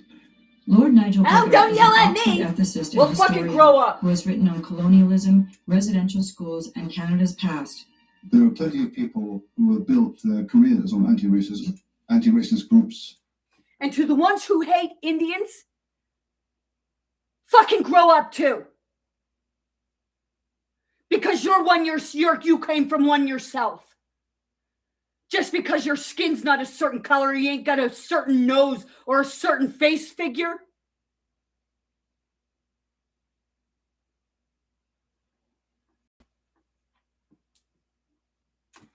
Everyone should be free to fish when they need to fish.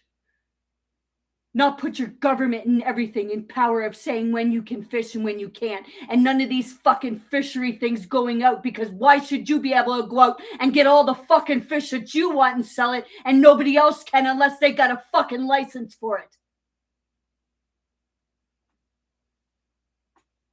Do you get it yet? Who's the fucking privileged ones?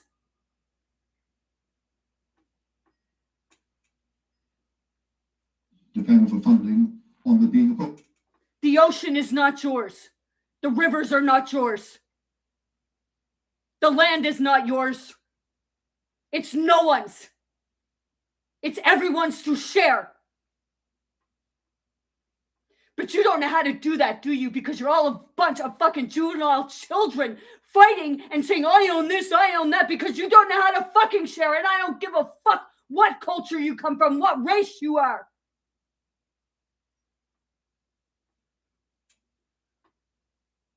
Well, so it's a threat to business. If the problem goes away, or if the problem is not what they say it is.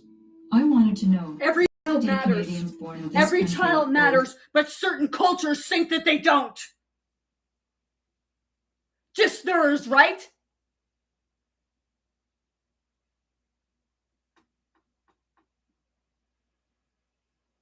Indigenous people in moral debt because their ancestors migrated here? In general, no. I mean, the phenomenon of peoples moving and overwhelming other peoples is universal. Nothing particularly white or European about that. Native peoples are doing the same. I mean, the Iroquois expanded northward. With all due respect, here's the book. We are not savages. If you're not savages, then please tell me why your culture was going around fucking scalping people and scalping each other. That's savage. You scalp people and then hold their scalp up as if, or put it on a stick as if to say, oh, we're dominant. You're just as fucking bad as the rest. You disgust me. Everybody disgusts me. Godete amore si te oduje.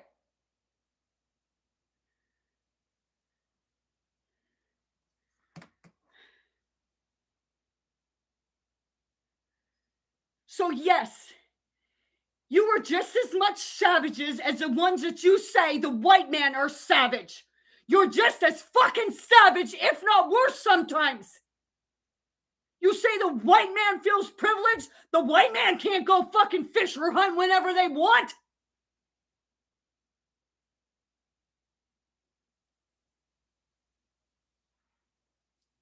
Across the Great Lakes in the 1640s, it was subjugated the Huron native peoples in the Pacific Northwest who depend. Like I said, you don't own the fucking waters and you don't own the land. Nobody owns any of it. Not even your fucking crown or government. Nobody had any right to give any land to anybody. Every land is unceded and it is not up for sale.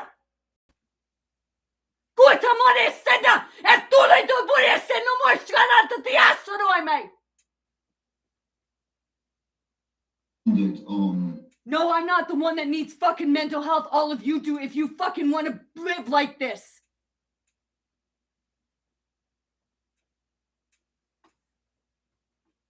Better go kill your neighbor because they question things.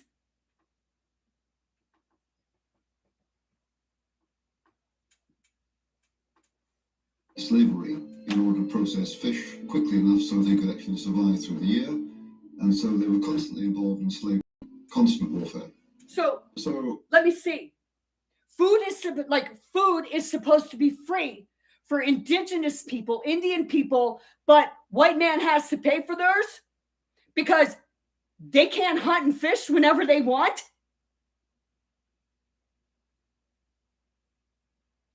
Seriously, do you fucking hear yourselves?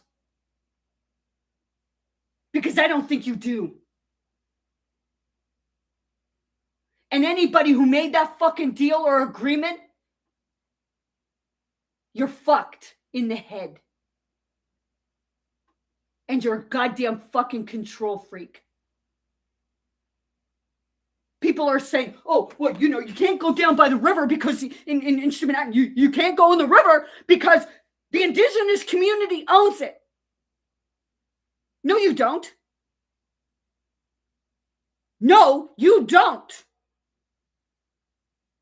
The same as the white man don't fucking own it.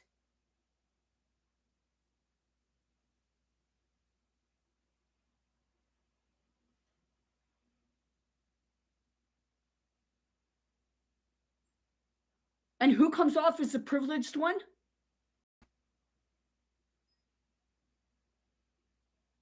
You get free food and the rest got to pay for theirs, right?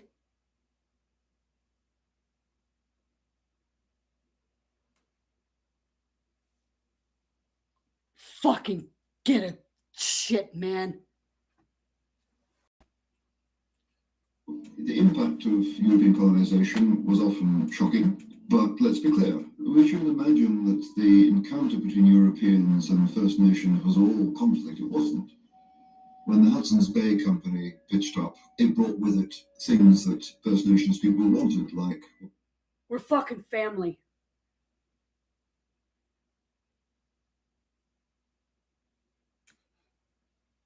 You sold out your own people.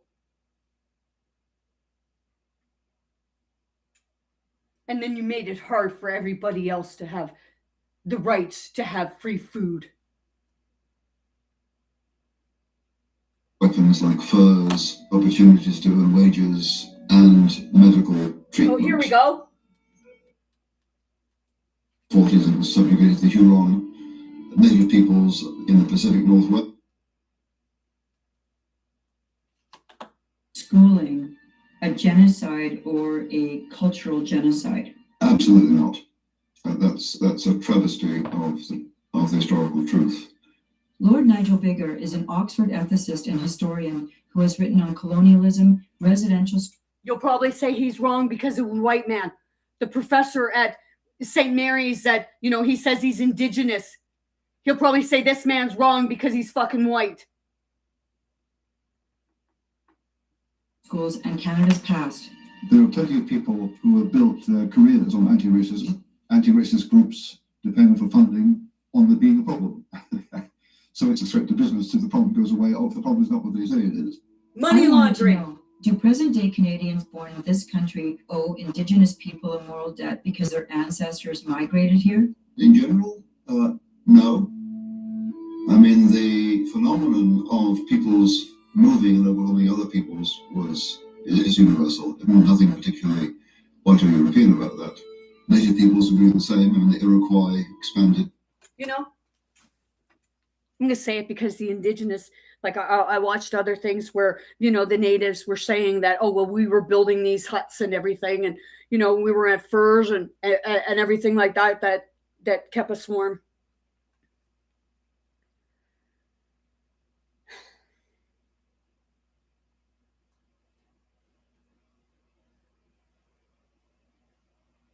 Well, if that culture was so good, why don't you go back to your fucking teepees and shit and see how well that works out for you?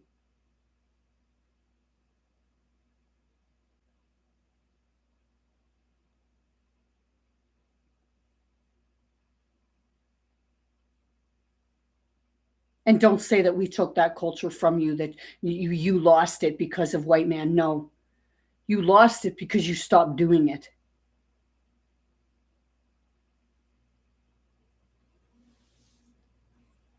If you still know how to do it, how about you teach others? Teach each other the ways. That's what they were doing in the 1700s. When our ancestors first came over here, and they're your ancestors too, but you don't want to admit to that, right? Because, that's a white culture.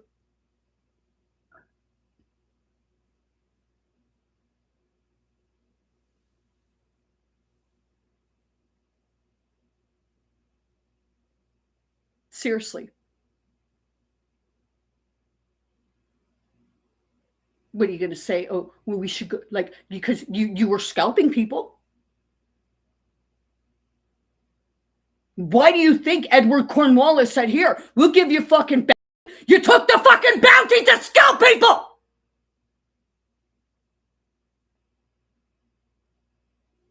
Didn't mind taking the money, did ya?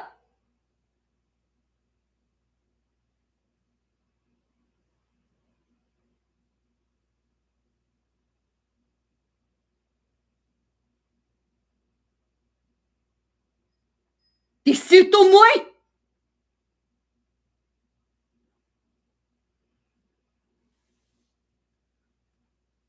Like shit, people. And I don't give like I said, I don't give a fuck what race you are. You can be a fucking donkey's ass and I wouldn't give a fuck. Northward, across the Great Lakes in the 1640s and subjugated the Huron. Native peoples in the Pacific Northwest who depended on slavery in order to process fish quickly enough so they could actually survive through the year. Oh shit. And so, hey, Look at this. Native I don't peoples see no in fucking Pacific white man there. Northwest who depended on slavery in order. I don't see no white man there. You know, white man wasn't around you then. There's your scalps. Oh, proud! I scalped some. Woo!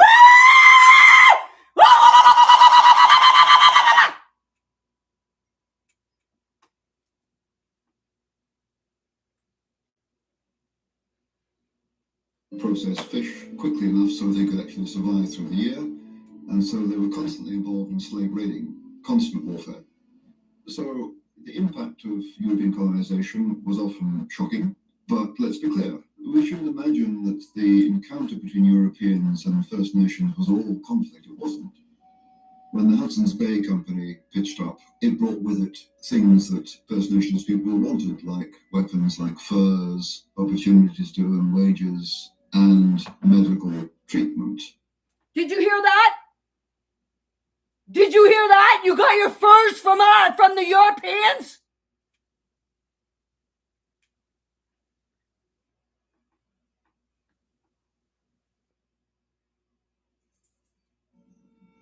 And because the company made clear... But you blame us, right? Fucking grow up, every goddamn fucking one of you. People wanted, like weapons like fur. Like I said, go look into your fucking genealogy and you might fucking learn something. Instead of listening to what they fucking teach you in school. The indoctrination of all the bullshit. Instead of the fucking truth. We were family.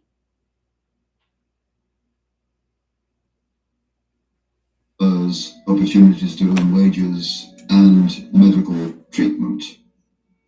And because the company made clear it wasn't going to tolerate slave raiding or tribal warfare within sight of its trading posts became zones of safety that First Nations peoples competed to be close to for the sake of security. So European traders brought certain benefits Native peoples wanted.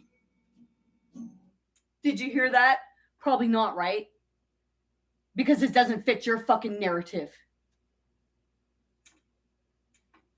When it came to the late 19th century in the western plains of Canada, the hunting of bison was basic to the economy of indigenous peoples, and the bison population suddenly collapsed.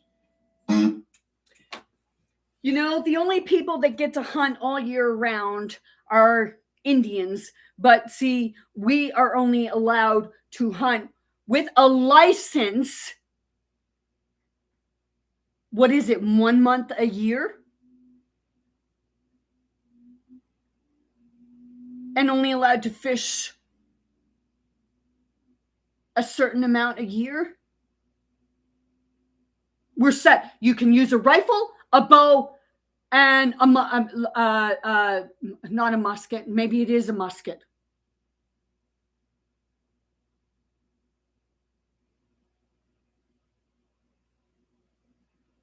And you're only allowed what, one or two deer? And you're only allowed so many fish?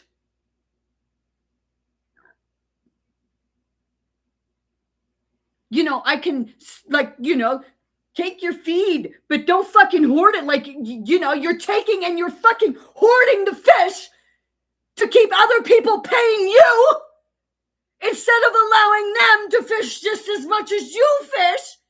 And everybody can have fucking food, but you're just as fucking greedy as a fucking white man. This and what thing?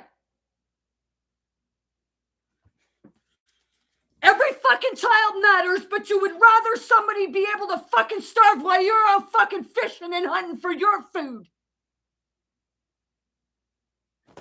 You make me sick every fucking time.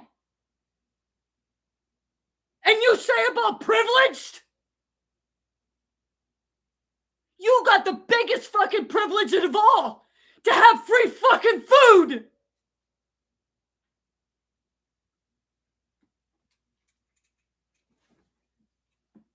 And so indigenous peoples out west knew that their tradition. But we're the pieces of shit. No, we're not. And nor are you. Learn to fucking share and grow up. And stop playing victim. Because you have the biggest privilege of all, like I said, and that's to be able to hunt for your food.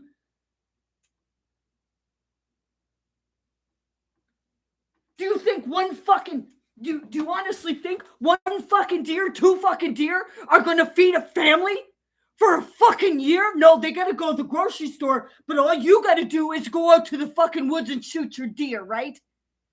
Or go fucking catch a fish to feed your family.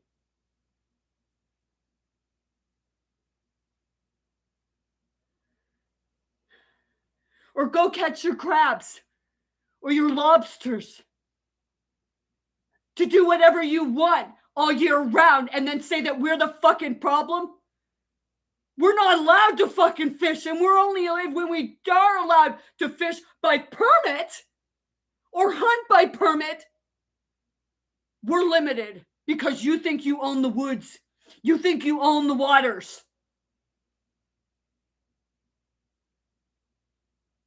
Talk about who thinks they're privileged.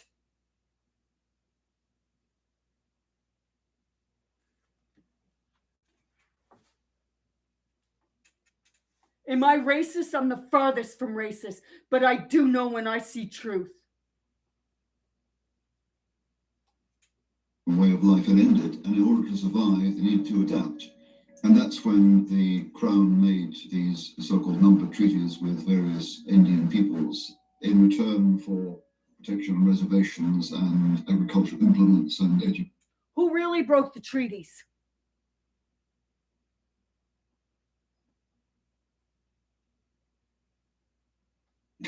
Those were the terms offered, and these were accepted by First Nations people because it was necessary for survival. So without the aid of the Canadian state, those people would have perished.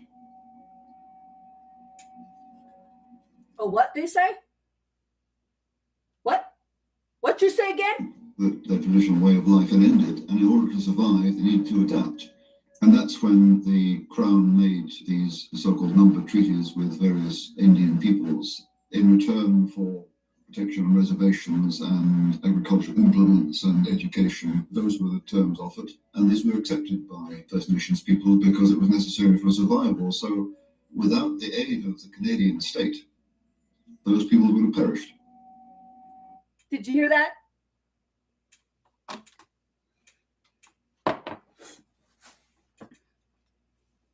Did you hear that? So how's your teepees working out for you?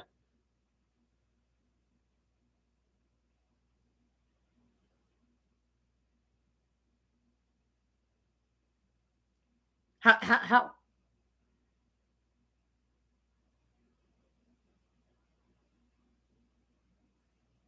Nothing?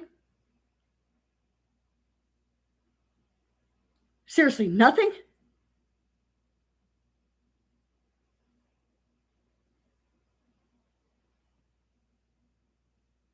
Like I said, you shouldn't have been segregated. Nobody should be segregated.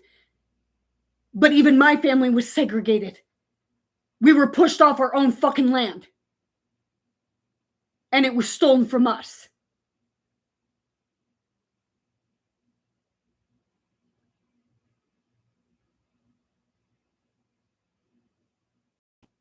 Seriously.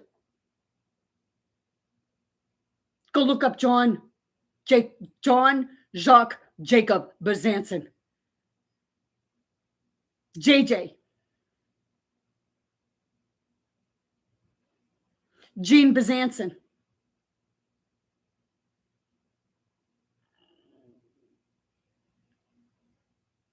From the mid-1700s. Was murdered for his land. He had a religious seal, but it wasn't the religious seal that you think it was. It was an enlightenment.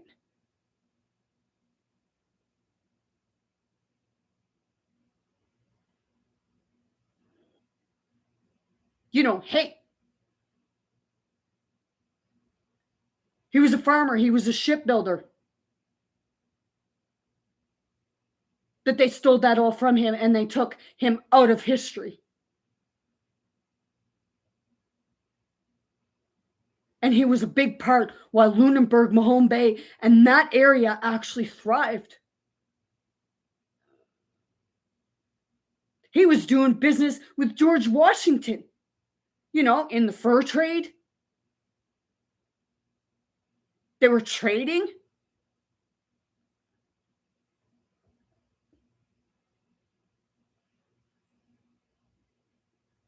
Do you know it was the government and the church that killed him off? And hey, to the ones at Oak Island, when I went on the tour, they said there by the swamp between John Bezanson and Neil McMullen, who was my 6th or 7th grade granddaddy, a body was found, but it was so horrific that you left it there. Well, was it him?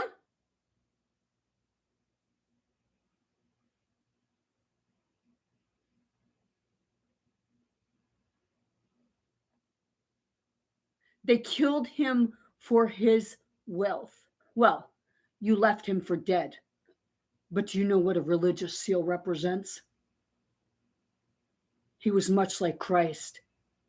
He could resurrect himself.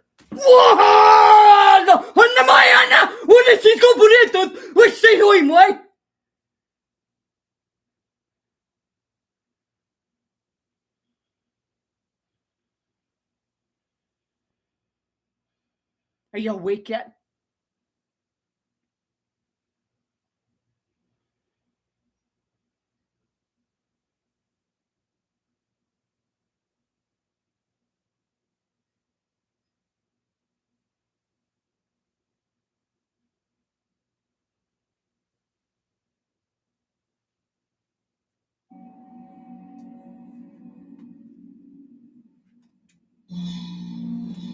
It is often claimed that residential schools were created by the Canadian government in order to destroy Indigenous cultures and replace them with European ways of life.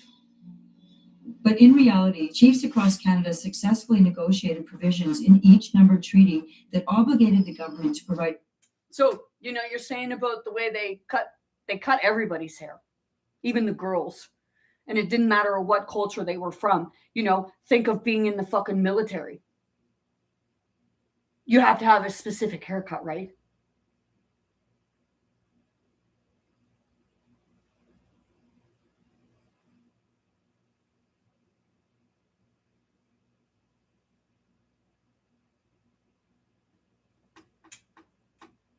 Education to their communities. These requests for Western-style education underline that societal assimilation was, in large part, a shared goal. Residential schools were set up because some Indigenous leaders lobbied for them. Why? Because they recognized that the world. Did you hear that? Some of your leaders lobbied for it? Changing, and that their people's. I guess if you're angry, you might want to go to your own fucking leaders, right?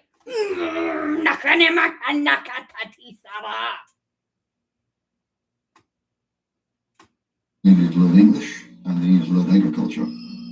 They reckoned that sending kids away to school out of their home environment would be the quickest way of pressing them to adapt. And indeed, you couldn't send a kid to the school without applying and writing, because the cost of educating a kid was higher. So this wasn't coerced. Did you hear that? Did you know that? Or are you going to say, oh, well, that's just that's manipulation? Is it? Or is it actually the truth? And the other narratives are the manipulation to keep you fighting with other people. And like I said, you talk about privileged. Everybody should be able to hunt and fish and not go hoard the ocean and scalp it clean.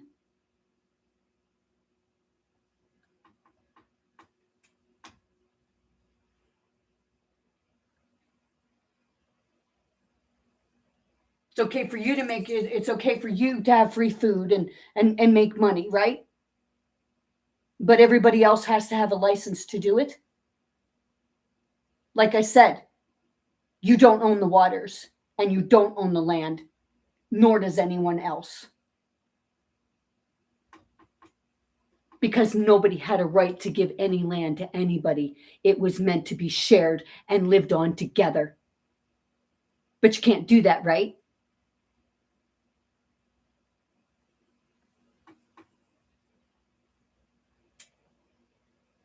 And it wasn't in any sensible meaning. So, you say we stole the land that you squatted on. I guess that's where the term squatters' rights come from, huh? The word genocide. So why was the public so willing to accept this horrifying narrative about their country?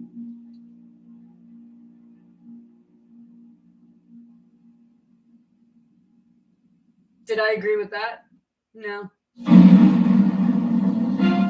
Now here it is. From CBC News. Here it is where I said, you know, everybody has a specific idea of how an Indian looks, right? Well, coming up here is said to be a prominent chief, but he looks quite fucking white to me.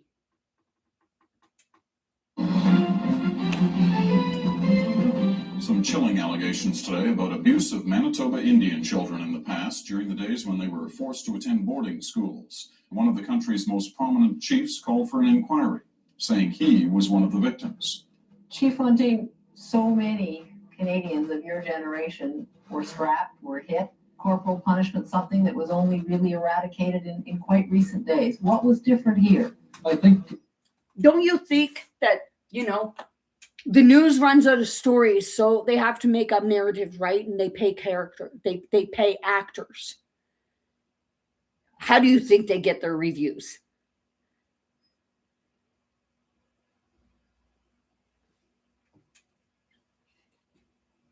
Who is this man? It was the extent.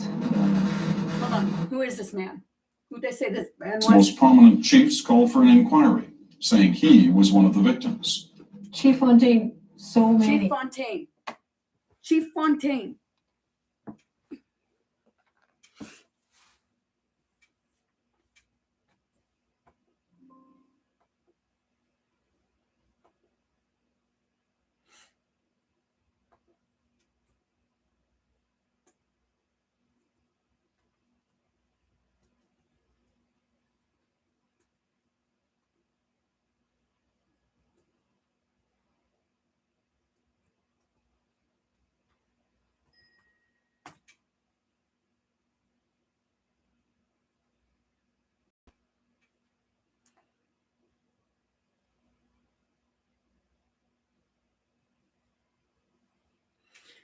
When I punch in Chief Fontaine in 1990, it says,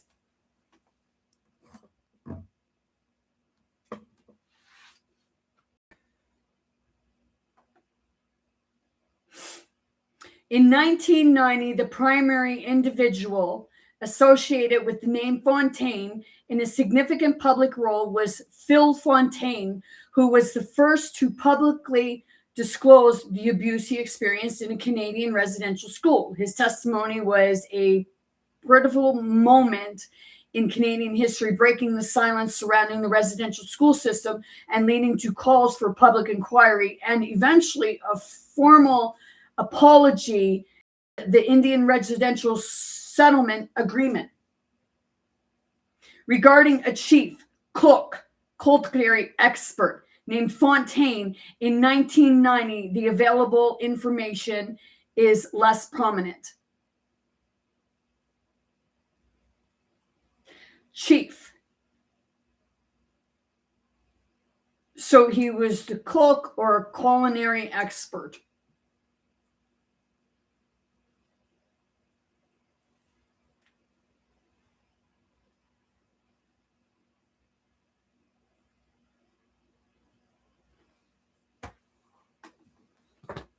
Or sorry, chef. Was it chef or chief?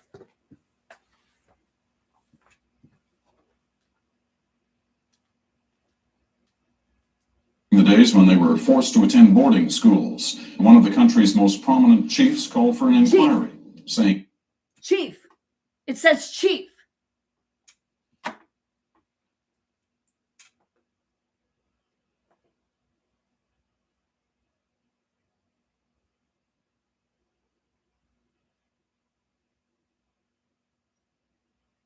But he wasn't a chief. He was a chef. See? Fucker! God! See? I'm not that nice and what?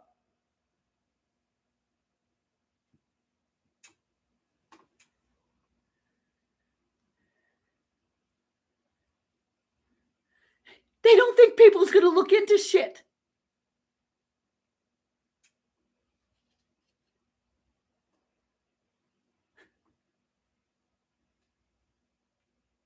he was one of the victims. Chief Fontaine, so many Canadians of your generation were strapped, were hit. Corporal punishment, something that was only really eradicated in quite recent days. What was different here? I think it was the extent. I was asked how prevalent this was, and if we took an example, my grade 3 class, if there were 20 boys, every single one of the 20 would have experienced what I experienced. Are you saying every one of 20 was sexually abused? They've experienced some aspect of sexual abuse. In October 1990, Phil Fontaine went on national television and made a bomb. I found that out without knowing his name. He's not a chief. They introduced him as a chief, and you want to say, oh, well, that was just an error? You know, people sitting at home wouldn't know the fucking difference. Bombshell claim about abuse at residential schools. Up until this point, the public perception of residential schools had never included stories of widespread sexual abuse or violence. But Fontaine's interview would change that. His allegations and other pressures triggered a new inquiry by the federal government. It was the first prominent government report to frame residential schools as an attempt to destroy Indigenous cultures. By 2002, lawyers began to believe a new type of abuse claim might be possible. There was an institutional child abuse element, and we decided it would be appropriate to start a class action alleging that all of the students that went to these schools were mistreated. It's often referred to as Fontaine against Canada. Oh, hold on. Appropriate to start a class action alleging that all of the students that went to these schools were mistreated. It's often referred to. Alleging. Okay, so Toronto firm starts class action suit. A Toronto law firm has launched a $12.5 billion national class action lawsuit on behalf of former residential schools, including 10,000 survivors from Saskatchewan. The most important aspect of the class action is that it provides justice to those tens of thousands of people who have not yet brought a claim against the government of Canada. So I'm going to bring something up, okay? Because who is it that profits the most from these class action lawsuits? It's not the people.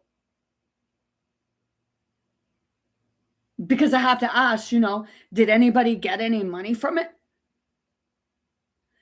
And if so, what little bit did you get? Because I know I was part of a class action lawsuit with regards to a bladder mesh. I can say it was a bladder mesh, but I can't say who it was from. But I was part of a class action lawsuit for a bladder mesh because it destroyed my bladder and caused the cystosis. There was a lot of people on it. I was awarded $45,000, but I only got $30,000 because the lawyer took the rest and the government got a percentage of it But see, how could they? How can they take money that was for personal injury and not an income? You know, hey, they said for health or whatever.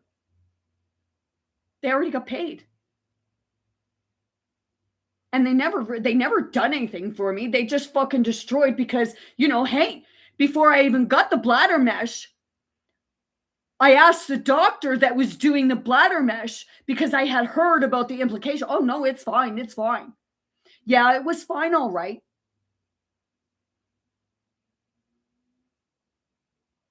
The plastic from the mesh molded into the muscle of my bladder and created a cystosis in my bladder where, you know, I was having shit piles of pain and cramping all the time in my bladder to the point where they would put 700 milliliter, when they did the testing to find out what was going on, they put 700 to 800 milliliters of water in my body.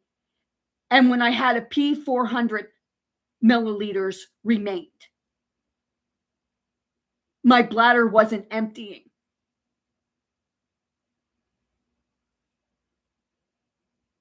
And then they put me on a medication, a high dosage of antibiotics that I would have had to have stayed on for the rest of my life, which was causing more pain in my belly and causing me to lose my fucking hair.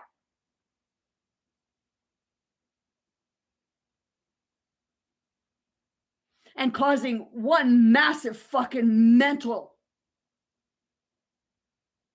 because I was in pain all the fucking time.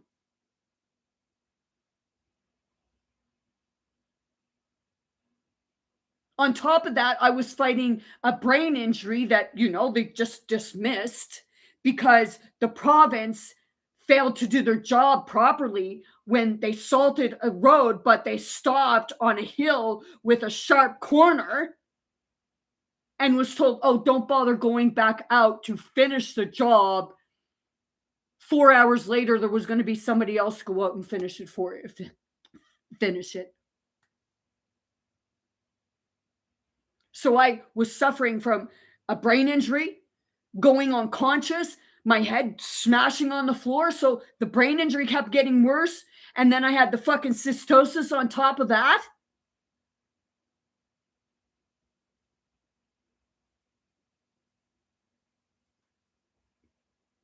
And then in 2019, when I went unconscious at Costco and smashed to the ground and fucking broke my collarbone, but was still able to walk.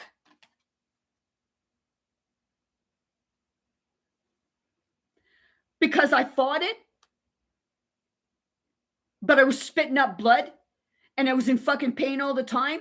I felt like my body was squeezing itself from the inside, and the doctors just kept telling me, oh no, you got anxiety. And then I died.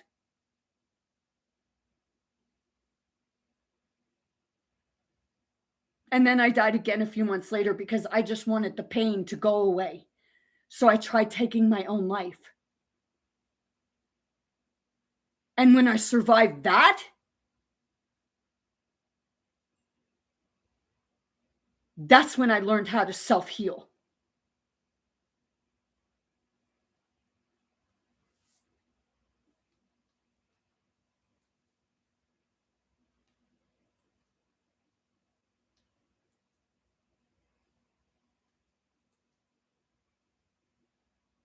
If you are sleeping in a position like this, you are wrecking your body and your breathing. Obstructive sleep apnea happens when your upper airway repeatedly.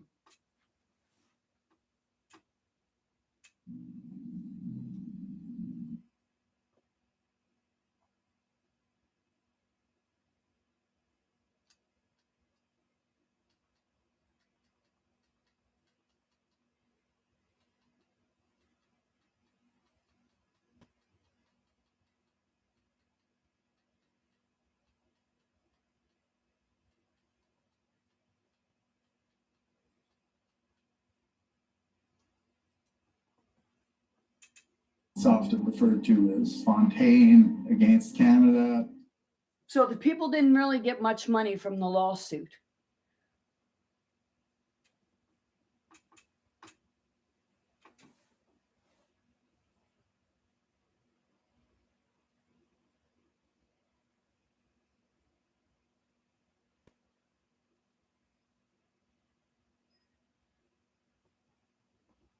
The idea that using a class proceeding and getting people like the Assembly of First Nations and all of the stakeholders involved might be a way to reach a resolution. Everyone has to buy into this. You know, you're going to reach a resolution. The resulting Through class suing. action was settled out of court by the federal Because government money with ain't the going to give your creation of health the back. Indian Residential Because the Schools government will Settlement still Agreement. take that. The agreement required the formation of a two-tiered payment process.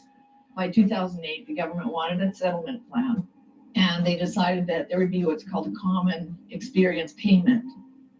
A lot of people got that. You could also apply for an independent assessment process hearing, which was a much higher level of payment. And this would be for people who had suffered serious abuse. The trick was you didn't have to provide any evidence.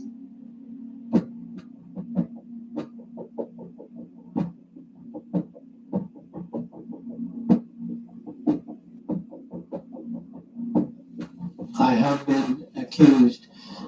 If students felt they were abused, they could make a written complaint, and the written complaints that I have are 50 words or less. My lawyer said, So they didn't have to show any evidence?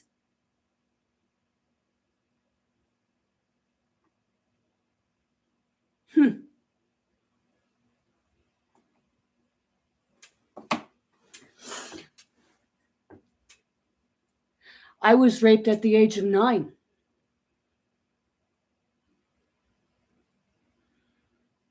And when my parents found out a year later and they tried to have him charged for rape, he got 2 years probation and had to see a psychiatrist.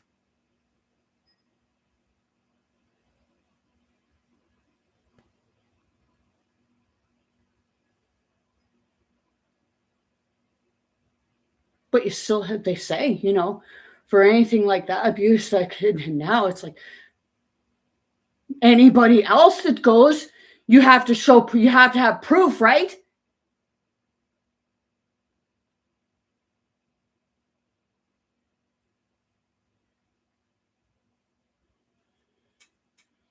I'm going to ask you again, who's the privileged ones? Because it was happening to all of us.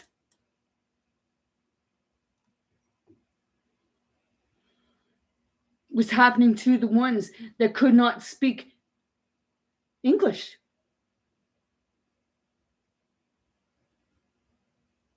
The European settlers were even put in there. The only ones that were like maybe weren't put in there was, you know, the ones who could already speak English, and those were Edward Cornwallis's people, right?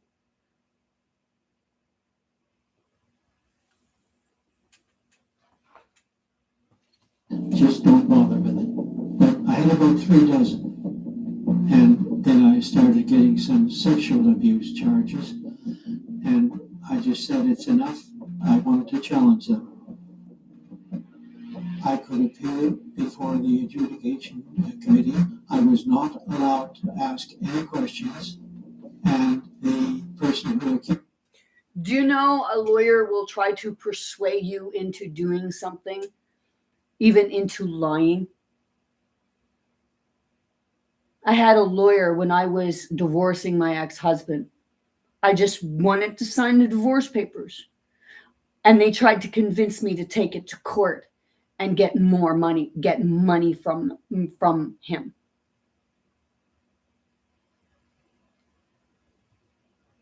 Accuses me did not have to attend. And they did. But it wasn't for me to get money. It was so that they could try and clean me out for money. They were just using me or trying to use me. Didn't attend. As long as I wasn't challenging them, they had access to a great deal of money. And they were encouraged to do so. as long as they had access to lots of money. Once again, all about the money, right? People will sue everybody for money. You know who is the most litigious fucking person that you ever hear of? And that's the president. Dude, don't you got enough fucking money? Oh, right, you're already bankrupt. And you're the ones that are trying to fuck everybody over. Keep the people fighting so you can sue litigiously. And I had a lawyer tell me that I was litigious. Seriously? I never sued anyone in my life, and I got part of the class action lawsuit, but it wasn't because of the money. It was because of the goddamn fucking principle. By removing the evidentiary safeguards that govern ordinary legal processes, the federal government opened the door to bogus and exaggerated claims, especially because the more grotesque the story of abuse, the bigger the payout. Take, for example, the following copycat claims. Beating on head with hockey stick. Scar closer. Can't read the rest. Scar. Loss of hearing. Oh, well, shit. Hey,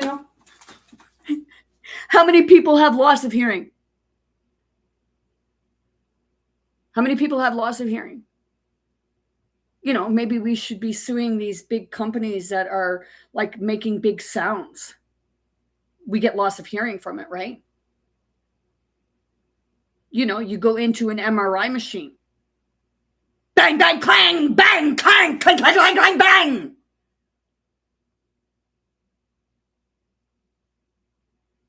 Let's all go be part of a class action lawsuit for that, right? It's loss of hearing. It's abuse. But you'll say, oh, it's for testing.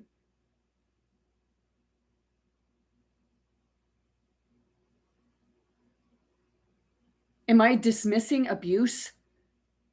Fuck no. But what I am saying is there are people who will put others up to, because these victims, how much, did they get anything? Because I know someone who fucking damn near died because they had kidney stones, a kidney infection, to the point where it ended up going to cystis, and their organs, their organs were failing. They had near-death experience, and when they tried to sue the doctor, because the doctor just kept dismissing the person and saying, "Oh, there's nothing wrong with you. There's nothing wrong with you." They tried suing the doctor, but because a doctor has unlimited amount of funding due to your government putting most of your medical money into a fund that doctors can go to if they're being sued for medical malpractice.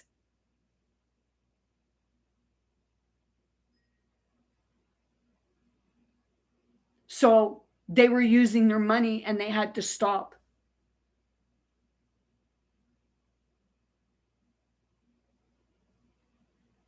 When actually that doctor should have been sued up the fucking yin yang and lost his license for negligence.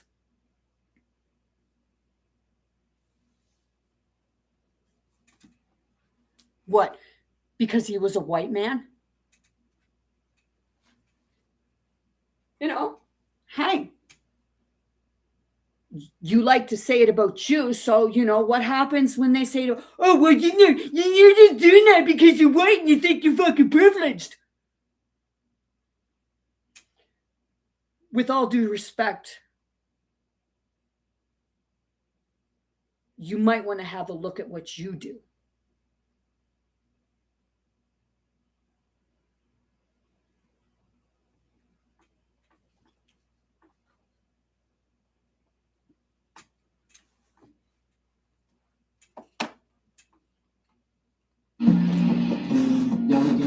was that I hit him over the head with a hockey stick, I knocked him unconscious, caved in his head, and left him there. I'm sure he got compensated very well. If someone had their head caved in, there'd be evidence, right? Let me see.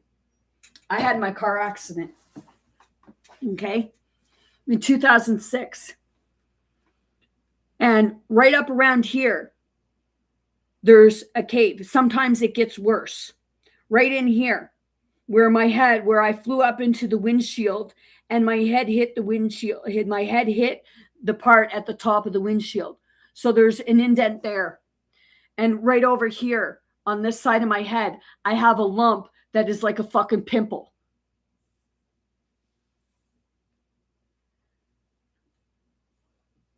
And I even had somebody, with my car accident, they went in 2 days after that to work.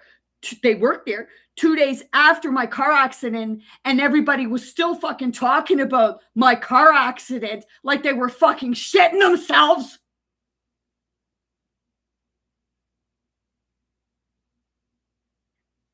Just saying. I actually had the physical proof. I even had documentation. I had documentation where it said that I had an impaired cerebral metabolism, among other stuff wrong. And if anybody knows what impaired cerebral metabolism is, if you don't, it's a lack of oxygen getting to your fucking brain.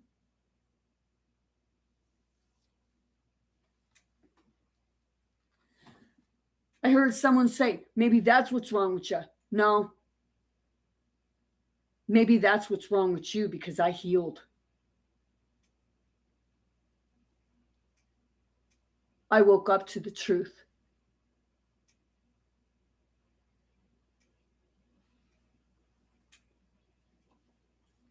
Well, because about 3 months later, I got the identical allegation from his younger brother. It didn't happen.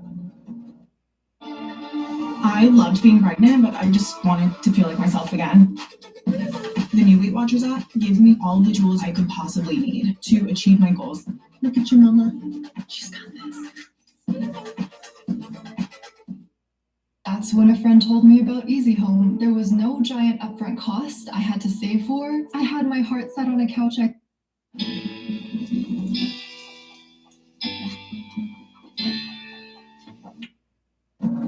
It was a false allegation, but there was no way of defending yourself. These two claims could have paid between $20,000 to $80,000 each. Incidentally, the IAP's application guide actually lists getting hit by a hockey stick as a sample claim.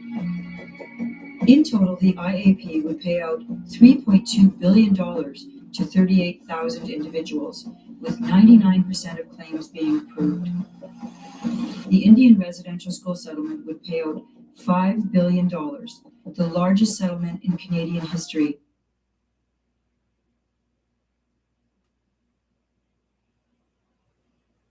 Wow.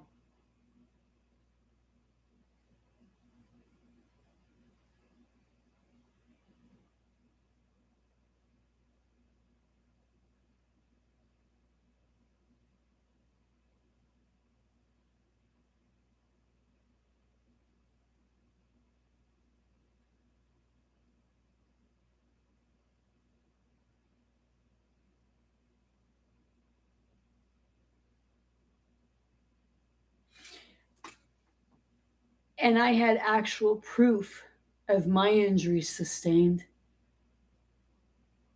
And I got $30,000 because the lawyers took about 14,000 of it.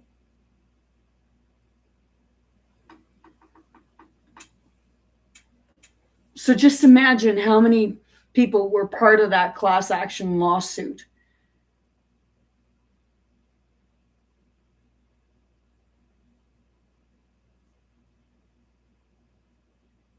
That's 1/3.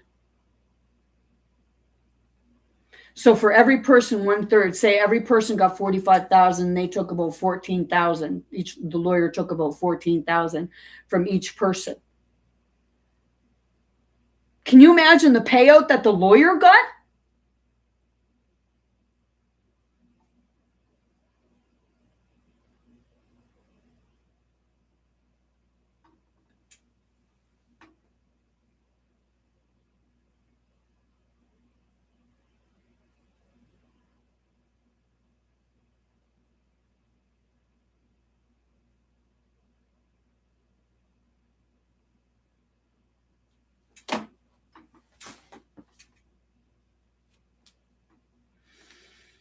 So what would happen if every white man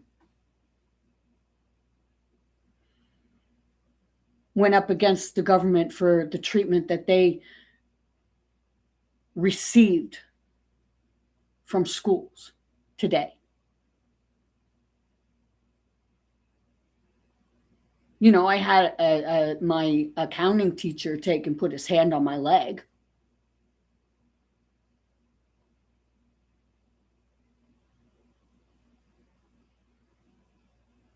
And I'm not the only female that had that happen to them either.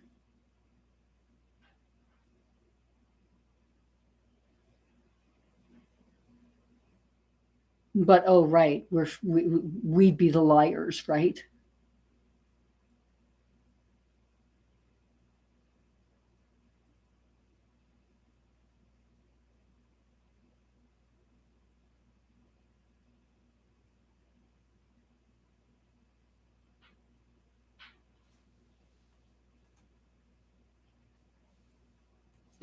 So it was a total breach of justice in every way possible, which is sickening as far as I'm concerned, and a huge distortion of history on both sides.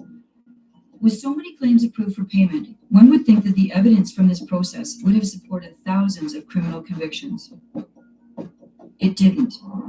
Manitoba RCMP confirmed its officers have spent more than 10 years investigating alleged sexual abuse at the Fort Alexander Residential School. Mounties say they've pored over archived school records and interviewed more than 700 people across North America. So far, no charges have been laid. This investigation was the largest ever into residential school abuse and took place at the very school where Phil Fontaine alleged that he and his classmates had been abused. No convictions were made, leaving the story Fontaine took public over 2 decades earlier unsubstantiated. And although there have been several wide-scale RCMP investigations across Canada, there have been fewer than 50 convictions for sexual offenses unsubstantiated. And although there have been several wide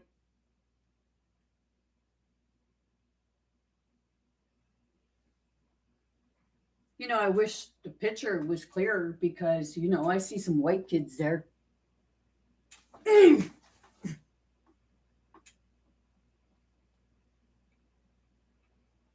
scale RCMP investigations across Canada, there have been fewer than 50 convictions 2 decades earlier, unsubstantiated. And although there have been several wide-scale RCMP investigations across Canada, there have been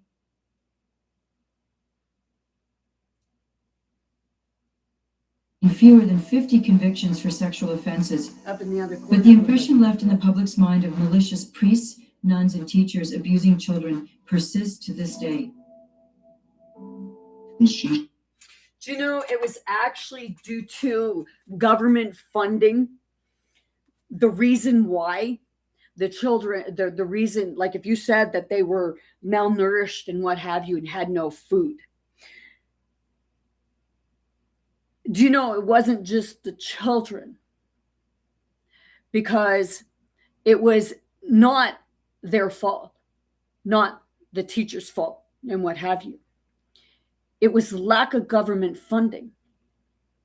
So if it was also the Indigenous people's leaders who agreed to this and wanted this to take place, they were given money. So your own leaders were depriving you of food. But you continue to say about the European settlers who colonized you.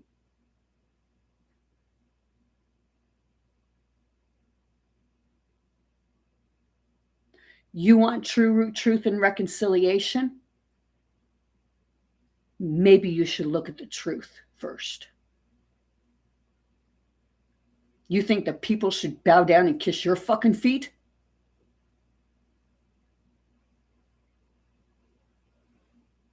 You want, like, I'll say it again. You want to say that white man's privileged?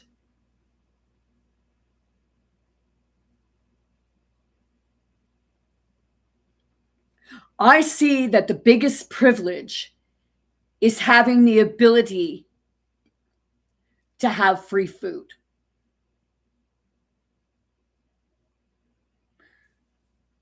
So in many ways, it's actually your culture who is depriving people of food. Free food.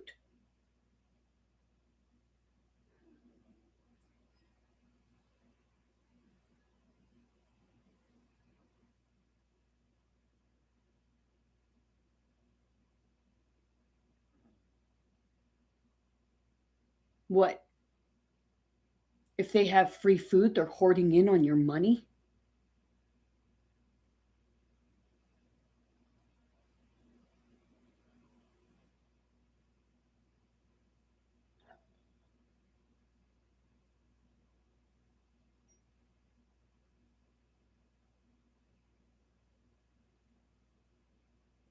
And you blame it, like you go out and you do all this fishing and everything like that. And then you blame it on the white man because the food resources are running out. How the fuck does that work again? We have to have a license to fish. We have to have a license to hunt. And we're only allowed a certain amount.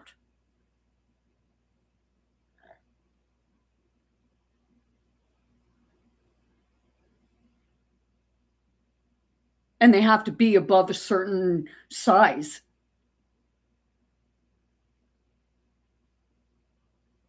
Or a certain weight.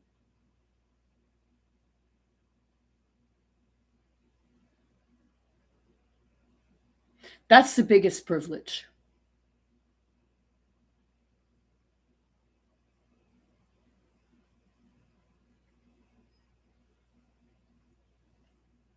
You say the riverbanks are yours? No, they're not.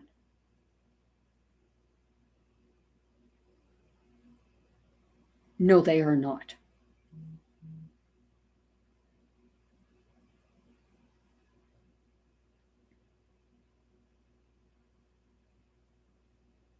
So don't expect me to fucking kiss your feet. Because I don't expect you to kiss mine. But if you want to be an asshole, you can kiss my fucking left and right cheek. And I'm not talking about the one on my face either. Shelt Nation says it has. And that goes for everybody who thinks they're fucking privileged. Detected 40 potential unmarked graves at the former grounds of the St. Augustine Residential School. Ground-penetrating radar indicates shallow graves, only large enough for young bodies in a fetal position. These were very brave young children. They would not change their ways. And because of that, they lost their lives. That is inconceivable. It is so amazing that people are believing this. Why? Why are they believing this? Pat Carney taught this. Wait a minute. Wait a minute. Hold on a minute. Who's losing their lives now? We're not conforming.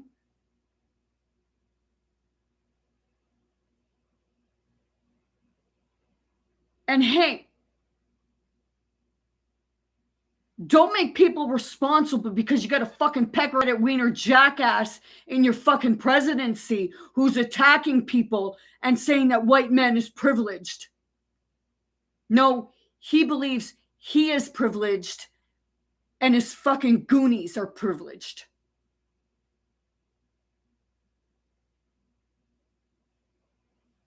And you mega fucking followers, you're just as bad. And when the fuck are you gonna wake up?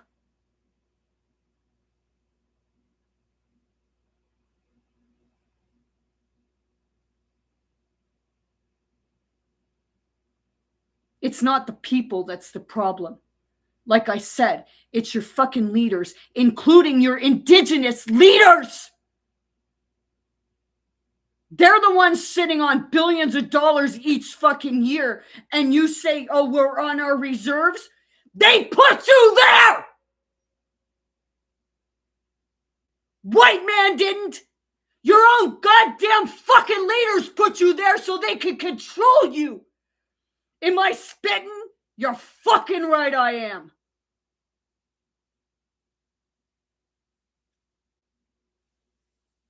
When are you all gonna fucking wake up? Do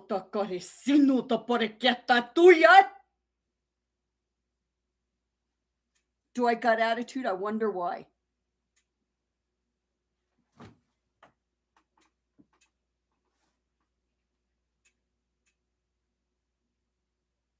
Like I said, you can kiss my left and right cheek and it ain't my fucking face either. And be careful I don't fart. Seashell Residential School during the 1960s. What was life actually like in a residential school? We've heard the stories of students, but what did their teachers have to say? When people find out I taught in residential schools, they look at me as if, oh, you're one of the abusers, you know, and that just was not the case. My class had about almost 40 students, 2 grades. Of those 40, half of those were boarders and half were day students, lived on the reserve, came in every day.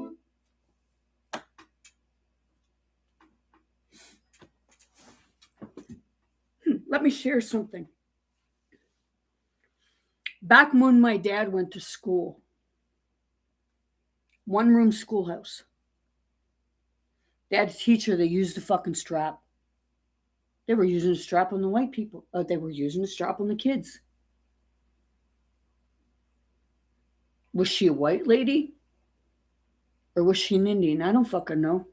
I know we used to, I know where she lived, and I know we used to go, kind of coasting down in front of her house, around her house, because Jet Hill, but, she was fucking, hey.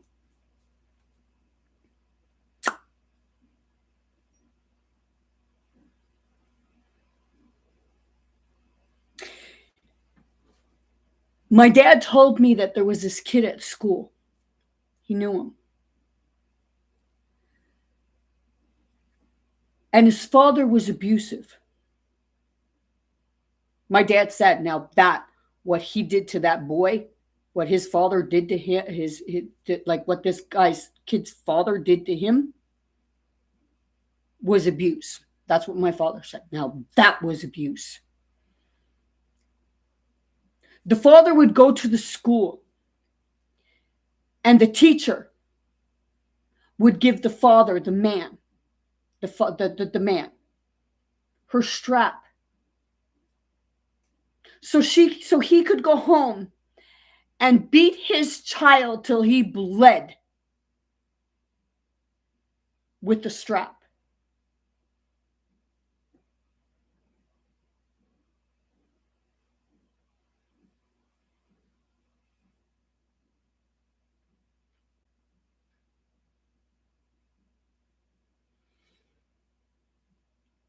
That was abuse.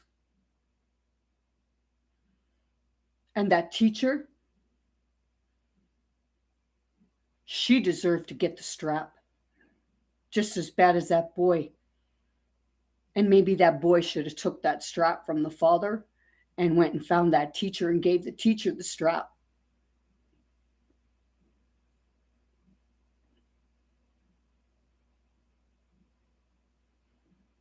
People say, well, you know, hey, that's inciting violence.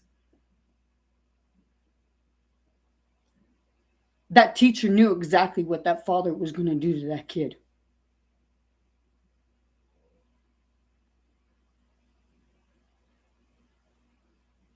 So I guess that teacher would have deserved it, right?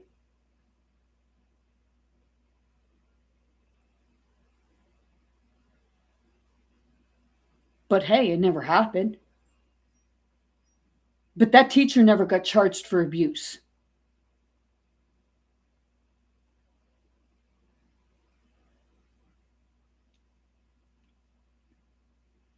You know, I'm not saying that shit didn't happen in residential schools where there was abuse, because it happens everywhere, even today in schools. Whether they use physical abuse or whether they use verbal abuse.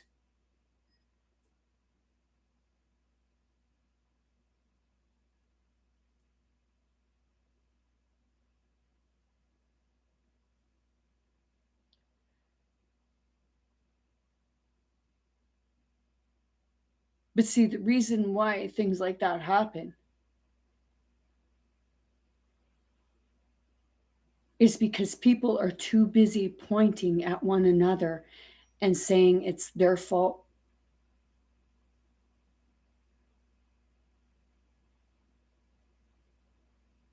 Some people figure that the teacher should bring the strap back. Really?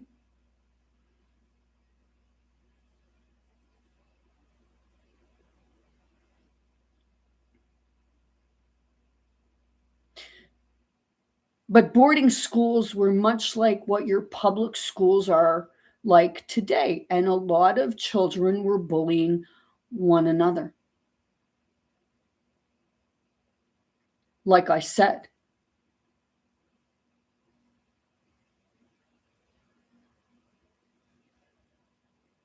if there are children buried, are you sure it's not because they were bullying one another? And it went overboard?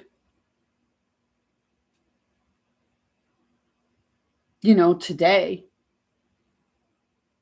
children get away with things because they say young offenders. So what happens? Criminals will get younger children to commit heinous crimes for them.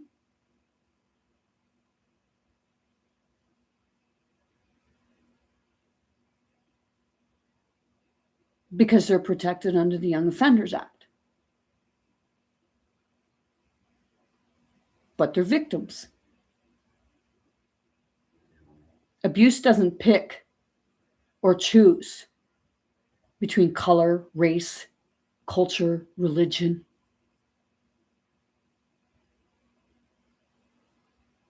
But you'll say it was all just you guys, right?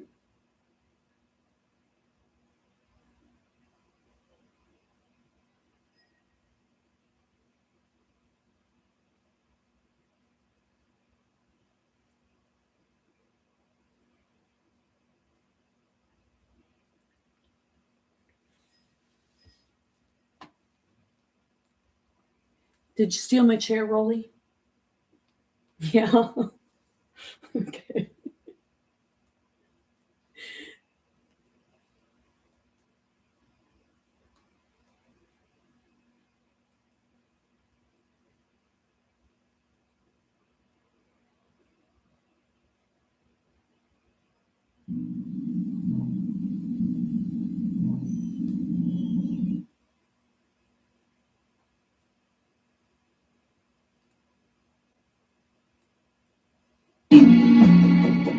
In total, the IAP would pay out $3.2 billion to 38,000 individuals, with 99% of claims. It was a total breach of justice in every way possible, which is investigating alleged sexual abuse at the Fort Alexander Residential School. Mounties say they've pored over archived school records and interviewed more than 700 people across North America. So far, no charges have been laid. This investigation was the largest ever into residential school abuse and took place at the very school where Phil Fontaine alleged that he and his classmates had been abused.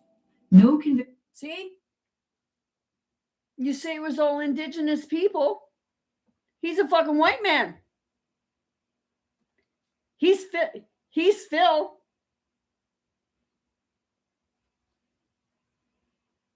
Convictions were made, leaving the story Fontaine took public over 2 decades. So please tell me what's wrong with your story. Or your narrative, should I say. Earlier, unsubstantiated.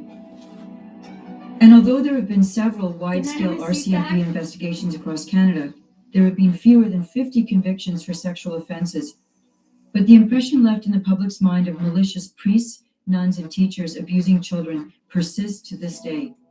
I know you want my chair. You can have The it. She-Shell Nation says it has detected 40 potential unmarked graves at the former grounds of the St. Augustine Residential School. Ground-penetrating radar indicates shallow graves, only large enough for young bodies in a fetal position. These were very brave young children. They would not change their ways. And because of that, they lost their lives. That is inconceivable. It is so amazing that people are believing this. Why? Why are they believing this? Pat Carney taught at the Seashell Residential School during the 1960s. What was life actually like in a residential school? We've heard. Do you know that someone who will abuse somebody else's kid would most likely be abusing their own too? The stories of students, but what did their teachers have to say? When people find out I taught in residential schools, they look at me as if, oh, you're one of the abusers, you know, and that just was not the case. My class had about almost 40 students, 2 grades. Of those 40, half of those were boarders and half were day students, lived on the reserve, came in every day. Then there was also a group of children there that would have been put in foster homes. And so there was a whole group of kids that did. So please, you know, people know what the foster care system's like now. Is it possible that it was actually the foster care homes that were abusing these children and they blamed it on the, see? Foster homes are government funded, right? Foster homes are profitable for the government, right? Have care at home. So that was the mix that went all the way through the whole school. And what would you say to people, oh, all you did was abuse these kids? I mean, what you call abuse. Making children stay to a schedule, and is that abuse? They used to give straps. Today, that would be considered abuse. It wasn't considered abuse then. The thing is that the resources there were very, very slim, to say the least. And I don't think people ever give credit to the nuns and the priests and the brothers that worked in these schools. The nuns, they really...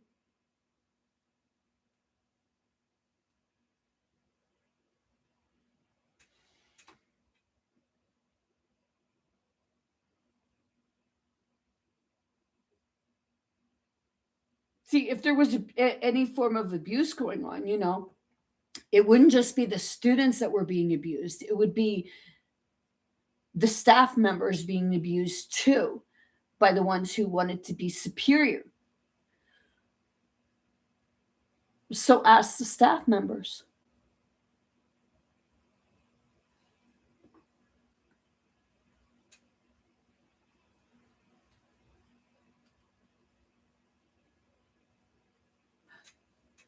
She just said it about the strap.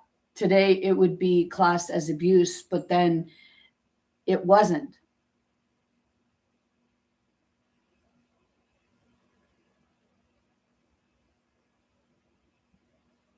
But my question would be, what are you using the strap for?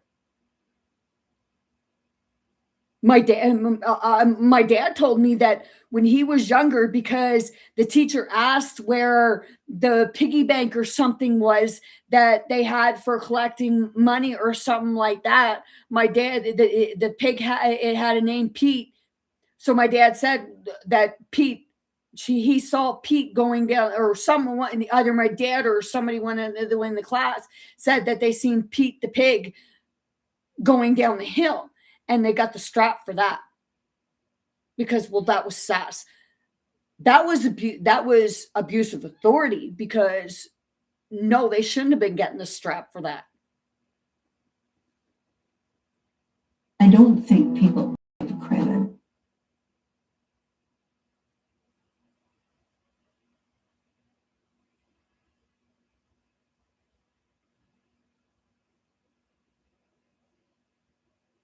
to the nuns and the priests and the brothers that worked in these schools.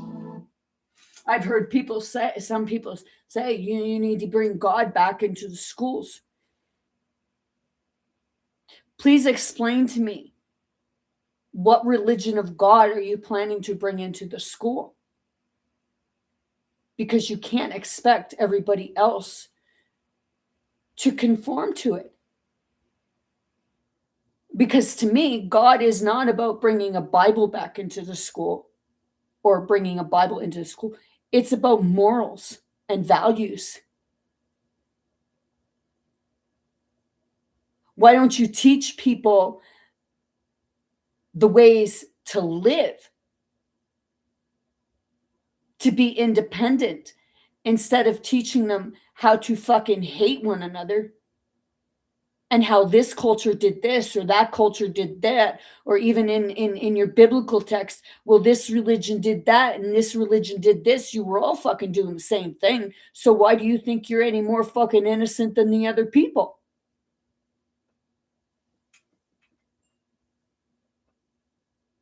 Oh, right.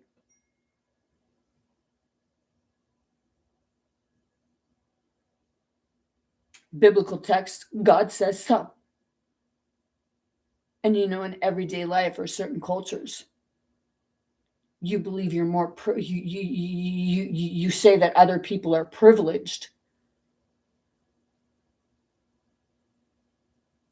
But you don't look at the things that you're able to do, right? Being able to hunt and fish for food anytime you want, while other people can't. Or they'll get fined or thrown in jail.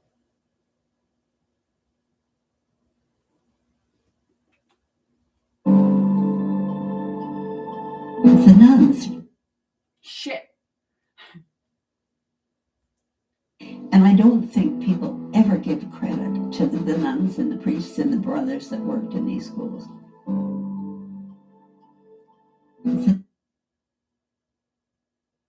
She looks like a white girl.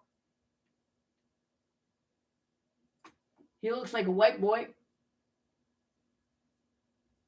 They all look pretty white to me, with a little bit of indigenous in them.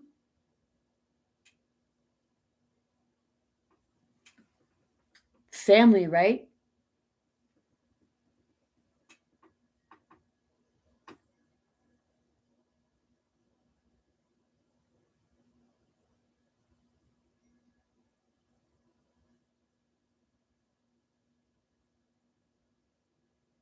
See, there doesn't look like there was much going on with these boys, but I would hazard to say that maybe there was something going on with the girl.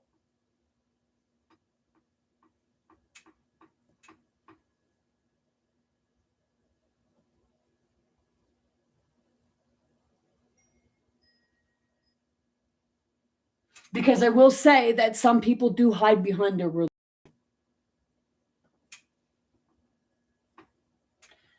But some people also hide behind their culture.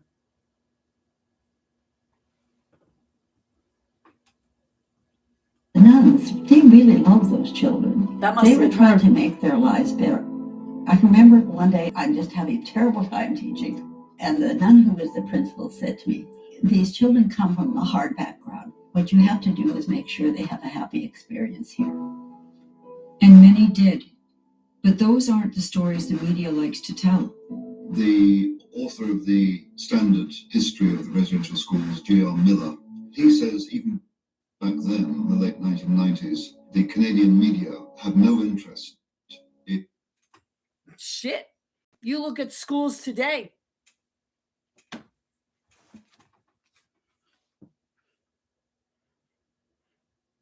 Yes, Tara? Can I go to the bathroom? No, wait until the bell rings. See,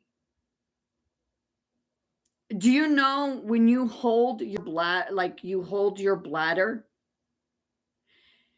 that's what causes a lot of infections and a lot of bladder problems? And people don't believe it, but women tend to have to use the bathroom more frequently than men.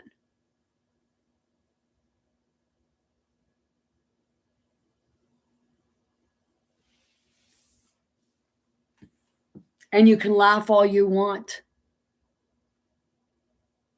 because I caught that.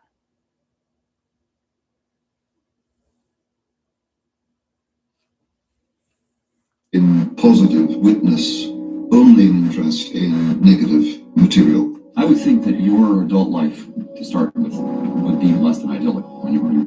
You're right.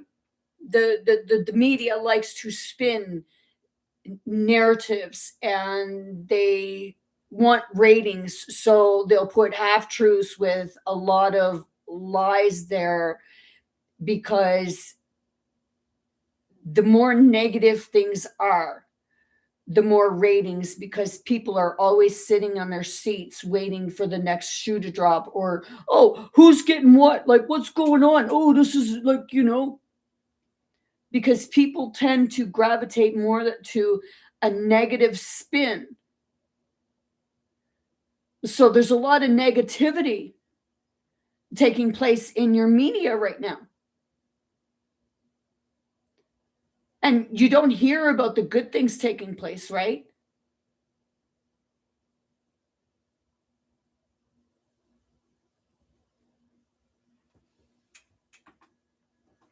But you feed the matrix.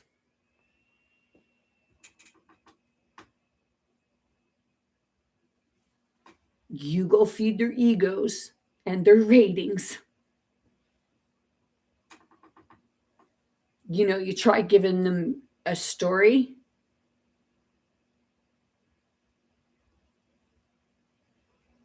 and who is it that really decides what gets put in the media?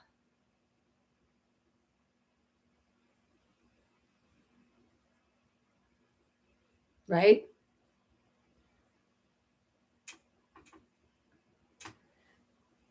If you had money, you'd probably have everything plastered on the media, or if you had a negative story. But if it was something that, it affects the government, they won't put it there.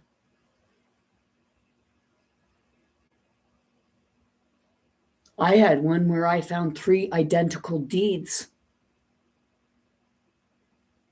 When, you can't have 3 identical deeds. No deed is identical to each other. But these 3 deeds I had were. I even went to the registry of deeds, and they were the ones that told me, oh, yeah, that's okay. But, oh, no, that's not okay. And when I contacted Global, I contacted CTV, and I contacted CBC. And not one would take the story. And they had been saying about people with regards to deeds, but they wouldn't take mine when I had the actual proof of it. Residential school. Oh, that's a mistake. Is that right? The residential school experience for me was fantastic. Is that right? I had a really good experience when I was at the residential school, because with the chaos and the violence that was going on in my home. When I came to the residential school, it was someplace that was clean. It was someplace that was sober.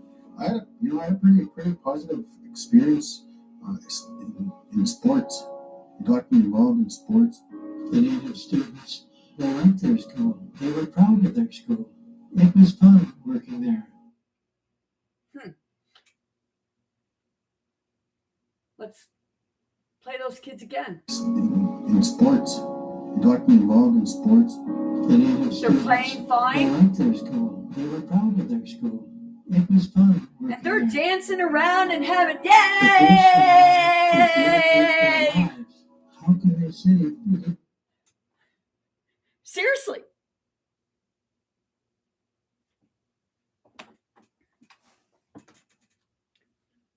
Does your media show that footage?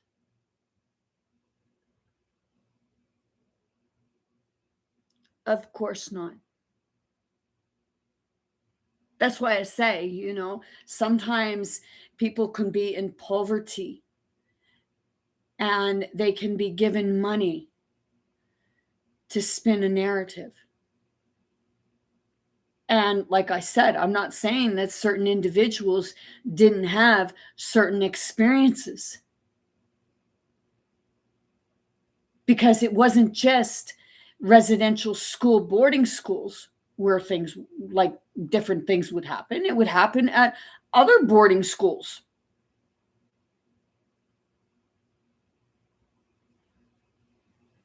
Even ones that weren't run by a church, but most of the time, if anything happened, it was kids bullying each other.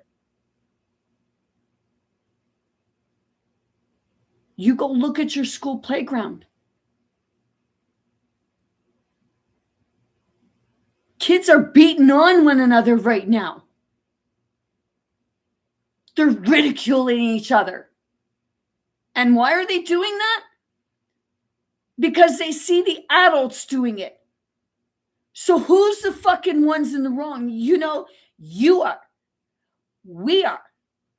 Because we're the ones that's supposed to be setting the example. But we're too busy condoning that, oh yeah, you can teach that in school, like teach, the wars and violence and saying this and that, and then you go teach it in your Sunday schools and what have you, when in church, actually with regards to that shit, you ain't got no fucking idea what the truth is. Because it's another form of control. It's controlling the narrative because it's all run by the same people. And then others will say, yeah, you're homeschooling your kid? Or, they say you're not allowed to homeschool your kid. And then they force you to get vaccines for your children because they say if your child doesn't have the vaccine, then they can't attend public school. And then, if you try to homeschool them, then you get in trouble for that.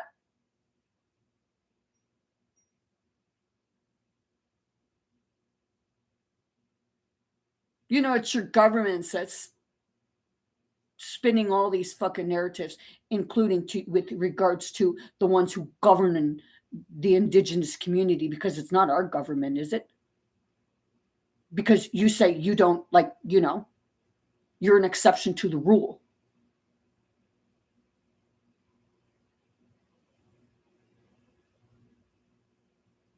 Can't touch you, right? Because you're under different rules.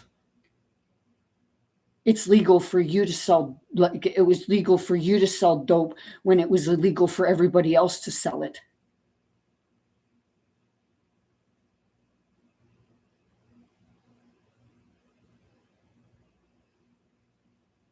Talk about privileged, right?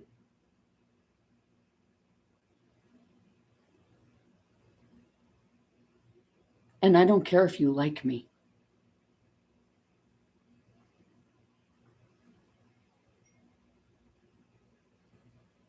But you'll say white man's the privileged one?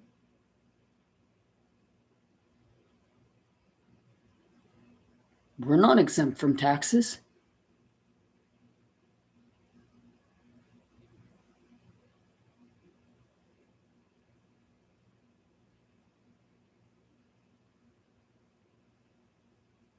We don't get tax breaks. You know, shouldn't it be what's good, what's for one is for all?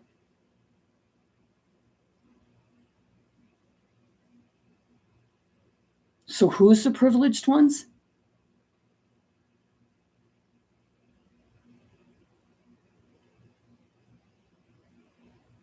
Am I allowed, can I say this? Yeah, I can fucking say whatever I want. I have Indian blood. Where's mine? Oh, right. I have to go through, like, people have to go through loopholes in order to prove they're indigenous. Or, you know, you only get your stuff if you're living on a reserve, and a woman can't get anything.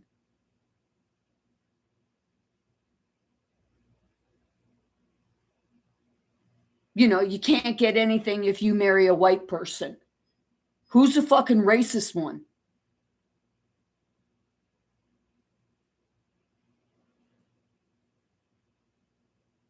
Like I said earlier, that guy going on and saying about peace and stuff like that, but yet he's referring to white people as fucking crackers. And you get offended if people say you're savages? With all due respect, you were the ones scalping people and holding it up and then riding your horses, spinning around saying, oh, am I making fun of you? No.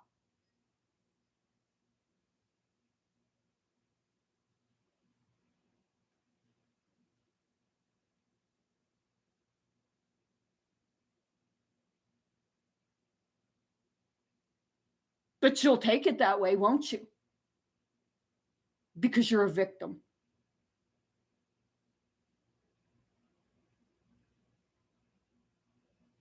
With all due respect, I see white man being a victim of it too.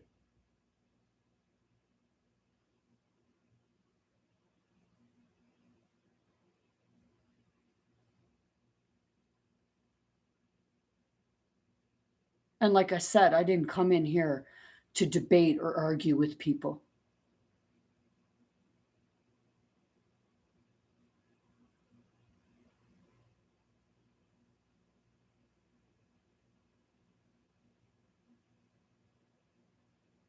Because, you know, I'm almost certain that the term squatters' rights came from the indigenous community because they were squatters.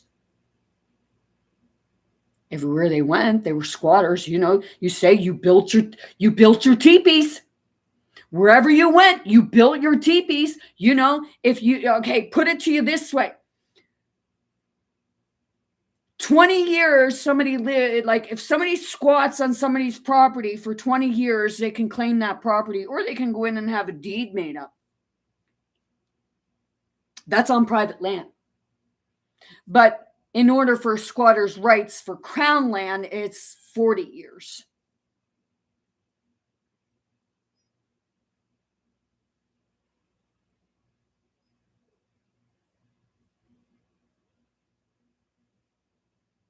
So, you know, the indigenous, you know, you say you own the land because you were squatters.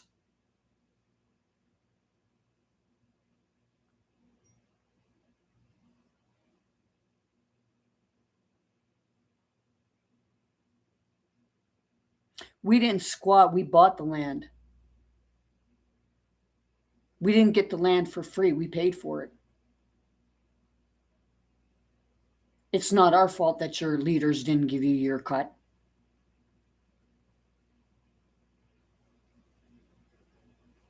And we're not the ones that bought your land. And we're not the ones that sold your land. Your own people sold your land. Your ancestors.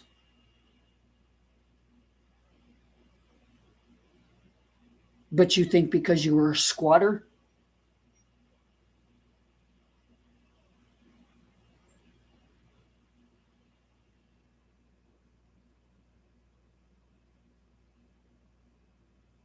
Don't like me? Good. Because the only reason why you don't like me is because, you know, I'm bringing a little bit of truth. And that's the part that fucking hurts. Because we never want to look at our own.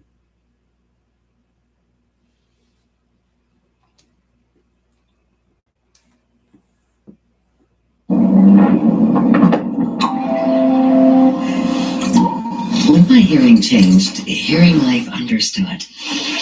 You didn't care for them. Can you tell me some of the things she told you? She had, very fond memories. And in fact, over the years, we had 3 or 4 of my cousins living with us who, after the school closed, had no place to go. And there was never any hint of abuse. Yes, there were rules to follow and there were consequences, but the whole idea of these schools set up to abuse the children is ludicrous. So much of that is reported, that's skewed. It's not quite right.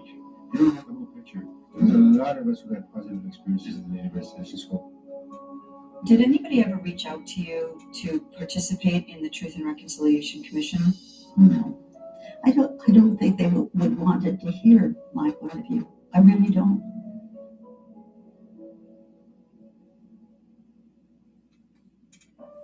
It's a controversial term, but the Truth and Reconciliation Commissioner very deliberately used the G word today. What took place in residential schools amounts to nothing short of cultural genocide.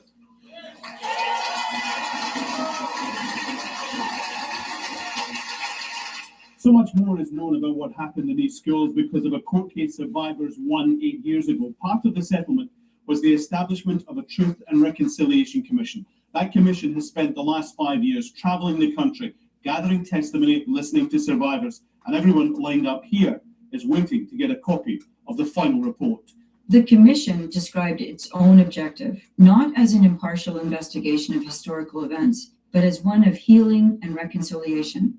It accepted the stories of former students and others at face value, with no cross-examinations or opposing witnesses, and despite the fact that many of these storytellers were actively pursuing their own financial settlements, making them unlikely to share positive experiences. Nor were the views of competing experts sought out. Of the 20,000 or so witnesses, many were family and community members sharing secondhand accounts of events from the distant past, and only a small minority were former residential school staff.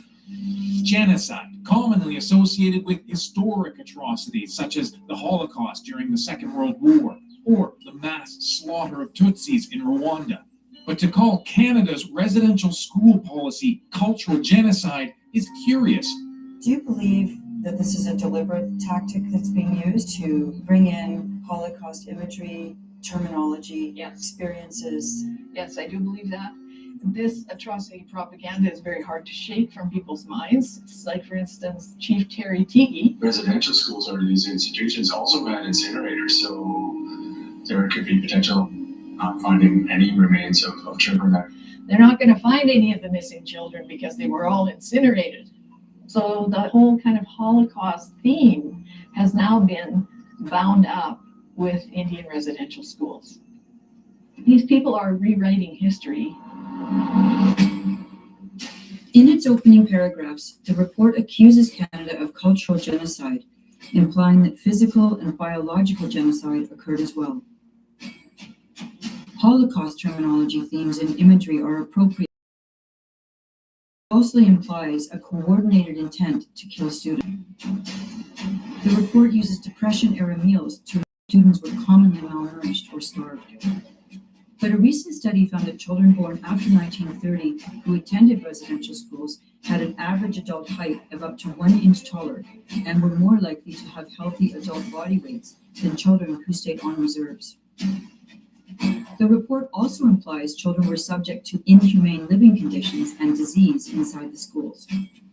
The Commission's report cites a famous 1907 study by Dr. Peter Bryce, who attributed high disease rates in residential schools to poor ventilation and overcrowding. What it does not mention is that many students arrived for medical treatment after facing even higher infection rates on reserve. After Bryce's report, residential schools across Canada upgraded their healthcare systems. The improvements alone drove mortality rates down by 9 times. One of these improvements was the installation of a septic system at Kamloops in 1924 to improve sanitation for students. Ironically, this septic system was likely what Sarah Boulier mistook for the bodies of dead children during her fateful GPR survey. The introduction of antibiotics in the 1940s lowered TB mortality rates even further. By 1953, residential school students were 5 times less likely to die from TB than the general Indigenous population. Far from being concentration camps, residential schools were instrumental in improving the physical health and safety of many Indigenous children. One of the most well-known topics pertained to the number of children claimed to have died or gone missing. While the TRC report cites 3,200 residential school deaths, not one of them is an established murder. The vast majority were due to disease during the pre-war era. These numbers are also inflated by the inclusion of students who died for any reason within 1 year of enrollment. Printed on this cloth the names of children who never returned home. A powerful addition for this year's event. More than 1,000 new names, and there's space for more. These have turned out to be just names of people who died who at one point went to residential school. There probably are 423 on there who actually died at residential schools, but there's also names like Helen Betty Osborne, who was murdered when she was 20, and there are names of people who were 85 years old, people who died of gunshot wounds, people who died of alcohol poisoning. They had nothing to do with Indian residential schools, and it's just been added on. The most misleading term used in the TRC report might be the phrase "missing children in unmarked burials," which happens to be the title of its 4th volume. While this wording invokes imagery of children forced from their homes and into mass graves, it presents no evidence of abductions or disappearances under suspicious circumstances. Nothing like this ever happened. The phrase "unmarked burials" simply refers to overgrown and neglected cemeteries near residential school properties. The genocidal themes and terminology deployed throughout the report helped to prime the public to accept the horrific stories from Kamloops in 2021. When you examine the claims about residential schools in their entirety from Phil Fontaine through to the TRC's final report, what you find are just stories, not conclusions grounded in evidence. The claims of genocide simply don't hold up. Okay, I'm reading something here. Official reports and investigations, the Truth and Reconciliation Commission had documented thousands of deaths of children at residential schools in the ongoing investigation into unmarked graves. Where is the documentation? Where's the documentation? The theory has been raised by some Indigenous leaders that the presence of incinerators could be one reason why physical remains might not be found in the ground at all sites, as bodies may have been burned. Okay. Let's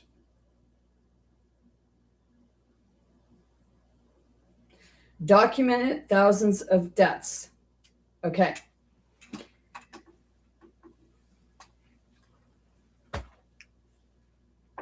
This stuff they say, is it available to the people? And my question is, because,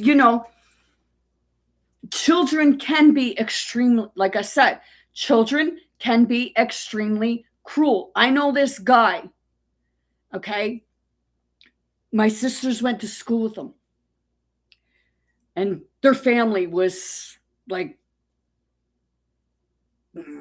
they weren't all together there, okay? The brother took and threw his other brother into the fire, into the wood stove, threw him into a fire. If there were of children being incinerated, is it possible? because, there was a lot of like with regards to like what was happening, like, like I said, kids can be really mean and cruel. Was it possible that some of the children were bullies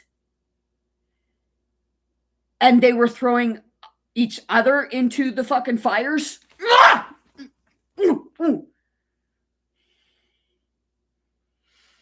Hey, just my body tells it all. Spirit speaks. Truth speaks.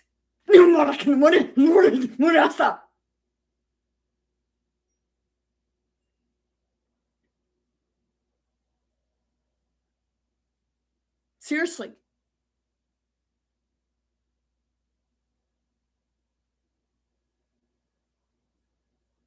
What's going to happen when you bring, okay, you bring families that are fucking feuding?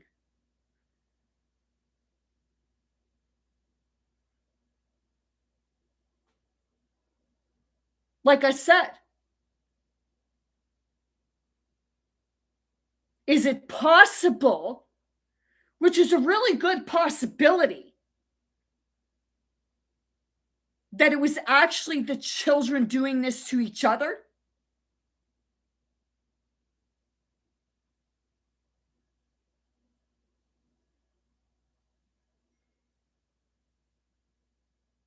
Like I said, look at kids today. The parents are the ones that teach racism because it's indoctrinated into them as they grow up from children.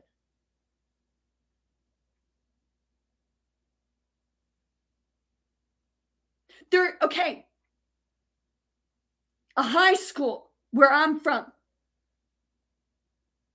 an Indigenous girl went into the school and she stabbed another person. I don't know what the situation was, but she stabbed the other person. But to my knowledge, she got away with doing that because she was Indigenous. And it was fear, like, they'd say, oh, well, you're doing it because it was racism.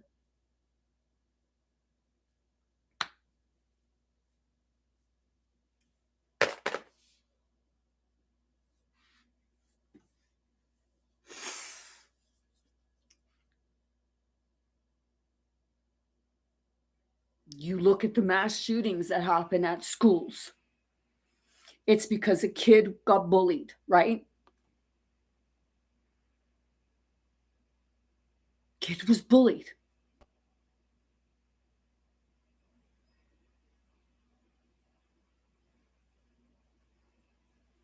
Kids' brains are still developing. So is it possible that some of this incineration stuff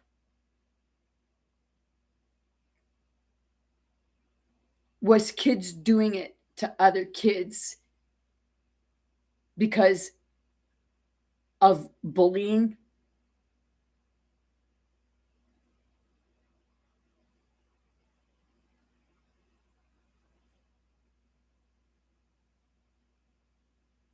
There's some truth to light. And that can be the actual hardest pill to fucking swallow.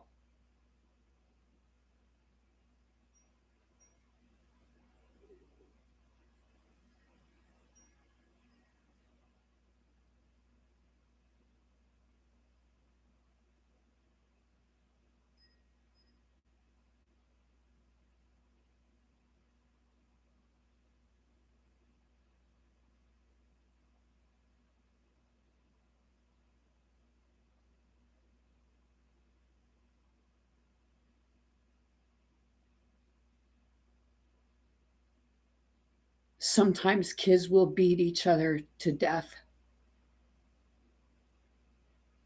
because they don't have the mental capacity of when to stop.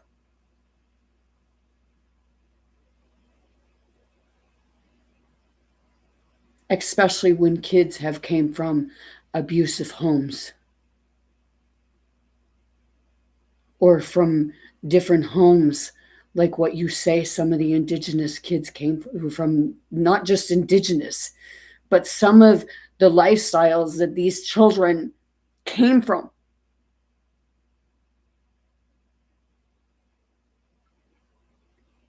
But see, that's a possibility that you don't want to look at because, you know,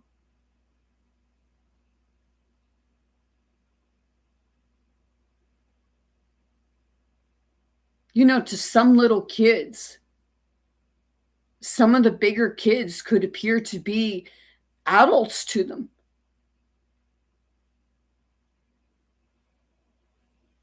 Their brains aren't developing. Do they know the difference?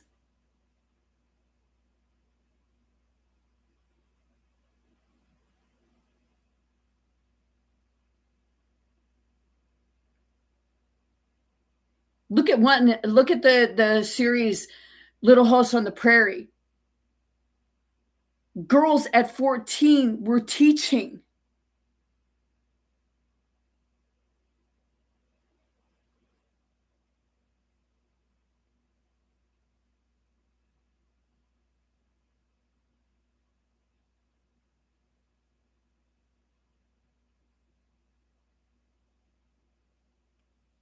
You look at you look at when kids go to camp.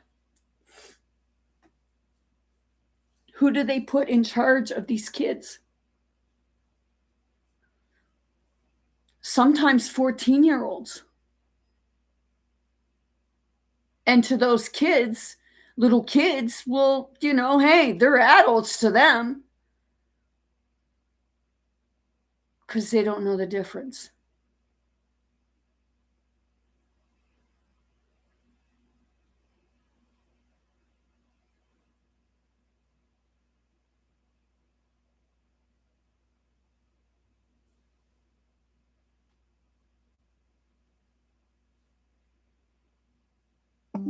When you take children that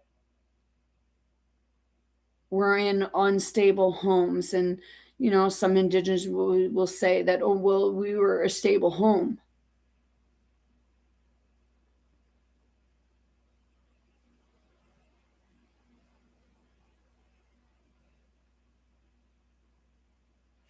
If you look at today of the indigenous community, especially like, if you look on the reserves, there's not a lot of stability there. There's not a lot of stability there for the adults. So if there's not a lot of stability there for the adults, how is there stability there for the children?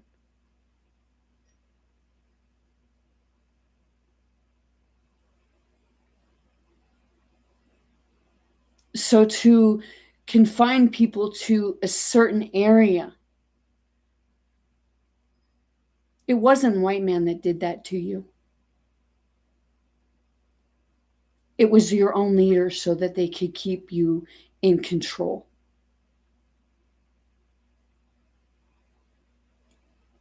But that's even a harder pill to swallow.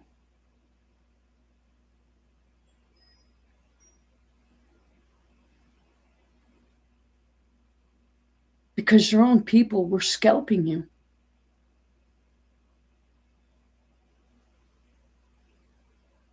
And some of them were even getting paid to do it.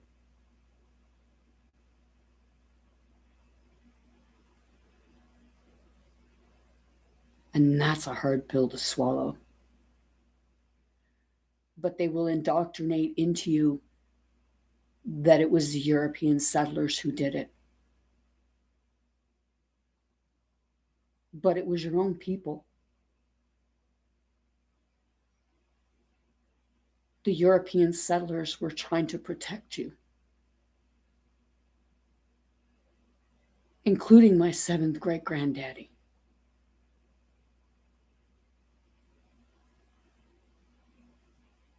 He may have been a European settler, but he was just like you.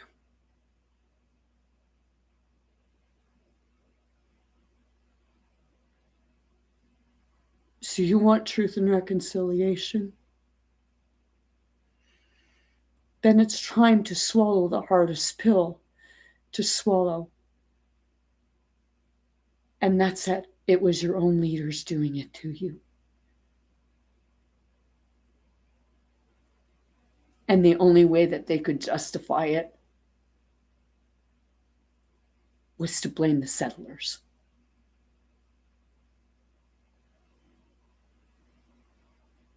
But you won't see it that way, will you?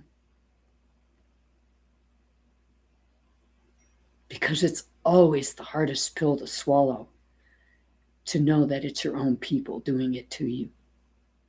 The same as it's the hardest pill to swallow, to know that your own family are the ones that hurt you most.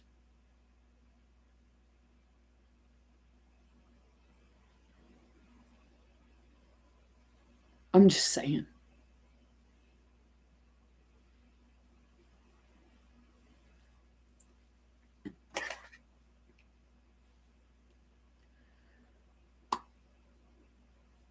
So you know, hey,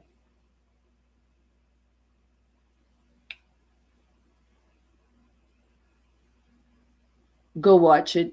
You've seen seen many pictures where kids were, like videos where kids were having fun. You know, you've seen the pictures, okay? You look at class pictures. How many kids are actually smiling? Because usually a class picture is like a fucking mug shot. You know, I have pictures of myself, and when I was a kid, never, school pictures, you never really smile, right? They're always bad pictures.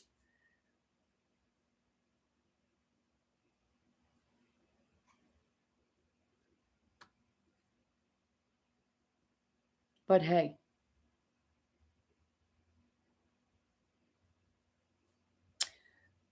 go watch that documentary over again by yourself.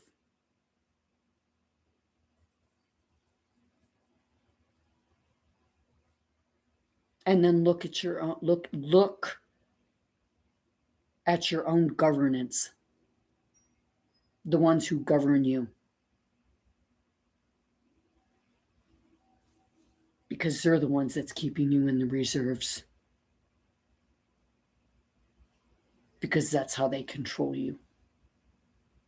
It's not my government. It's your own.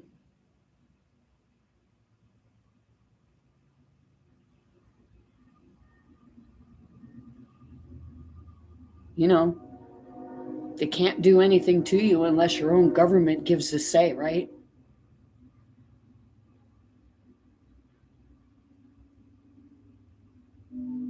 Just saying. We're family.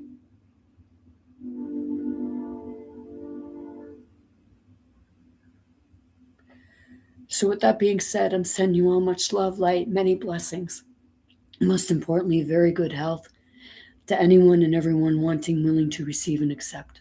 I want you all to be big, bold, brave. Most importantly, be yourself, be your authentic self, be true to yourself, be kind to yourself, be true and kind to others. And I know in the world today, it's really hard, but it's time to look in your own house.